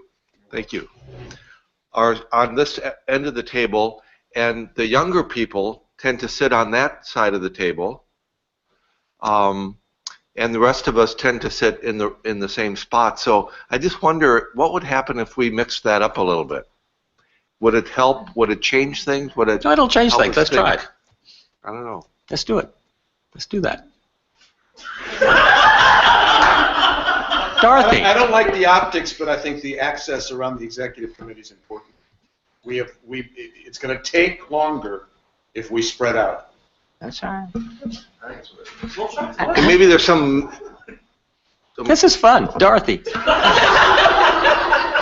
It's getting more fun. It is. It's getting to be more fun. I mean, I hadn't even noticed that. I'm very sensitive usually to hierarchies, and it's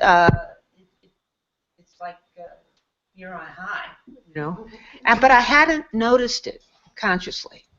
But I think maybe because we have been doing more process in this meeting, it opens it up to more. More begets more. Yeah. So, and I don't see what would be lost with you being among us.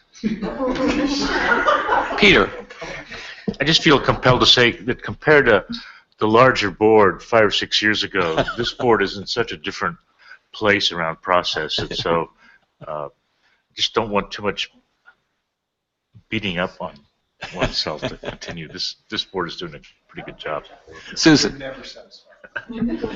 I was just going to say, though, that the reality of the executive committee is right now it is comprised of that. This is what the executive committee is, and would moving people around be trying to pretend that is not the reality? But I would also say that this is not what the executive committee was, last year. It changes a lot, and it will change again in 2 years. But I think right now it certainly does give that sense of, and I think creates discomfort a little bit on part of members of the executive committee. I don't know. Well, and it's not just this side. It's that the younger people tend to sit there, and that might be fine. I mean, it might be that you like. Tend to. It's a sign. So Patrick, why are you down there? I'm frequently juvenilized, so I'm fine here. But at some point. And I will raise the process issue of calling you out, and that was not kind. Jim, I have a very thick hide. You're going to have to work hard. I don't usually do this, but There's a reason. It's the end of the day, but this has been an unusual first day, at least for me, and it's been energizing and fun. Are there observers who would like to make a process observation? I don't want to put you on the spot. Any responses that you would care to offer? Yes, Denise. And you can come to the table since there's a microphone there. You don't want me to touch that microphone? No. I know where the button is. You have to touch it. So noted. I just want to just say to Dorothy that I'm noted for my weekly epiphanies and just had one thanks to you, because when I heard Michael say what he said, my first thought was, didn't she just say that? I mean, I get frustrated, I get frustrated all the time with people sort of repeating what the person before them said. It never occurred to me to hear it from your perspective. I mean, why would it, right? I mean, I'm white. Why would it? And so, and as a woman, I mean, I don't really have much patience with people who don't regard women, so I just completely disregard them, unlike you. So I just want to say, I mean, I'm so appreciative not only for that, but for the other process comments, because every time there's an epiphany, oh my God, I never thought of that. Makes me a better person and better for this faith. And I want to say to Michael, what grace you handled that with. Thank you. I'll turn it over. Thanks. I was going to be quicker over there. So I'm just going to add on to that grace piece, because I really have to just, I was going to share, I have so enjoyed the laughter in this room. I have been privileged and honored to observe this board when there was less laughter, and I am grateful to observe this board now that there's more laughter. And I think that that really shows a graciousness in this board with one another that I hope we can expand and extend to the entire association. So thank you for living into that and lifting that up as an example. Thank you. On that grace note, I will adjourn the meeting until 9 in the morning. But I'm coming to you, Stephanie. We have dinner at 5:30 and Vespers at 6:30. I'm not sure where we're going to have those. Downstairs. Do you have some administrative announcements for us, Stephanie? Yes. I have,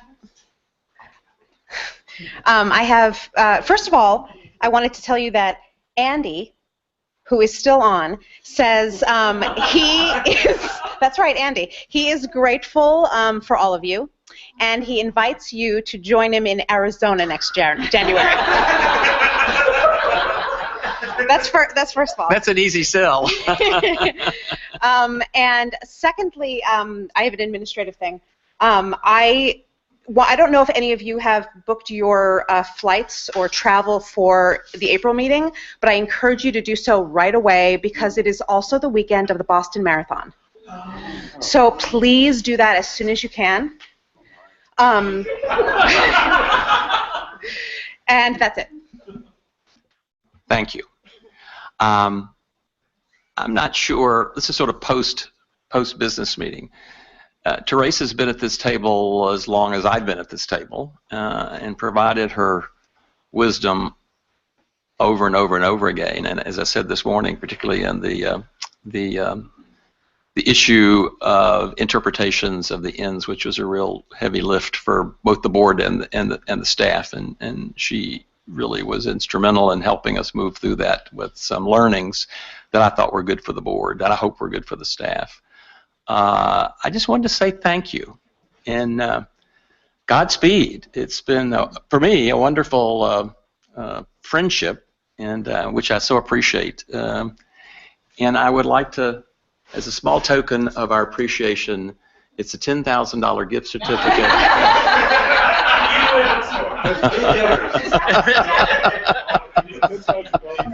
Jim, is that what you meant by innovative spending?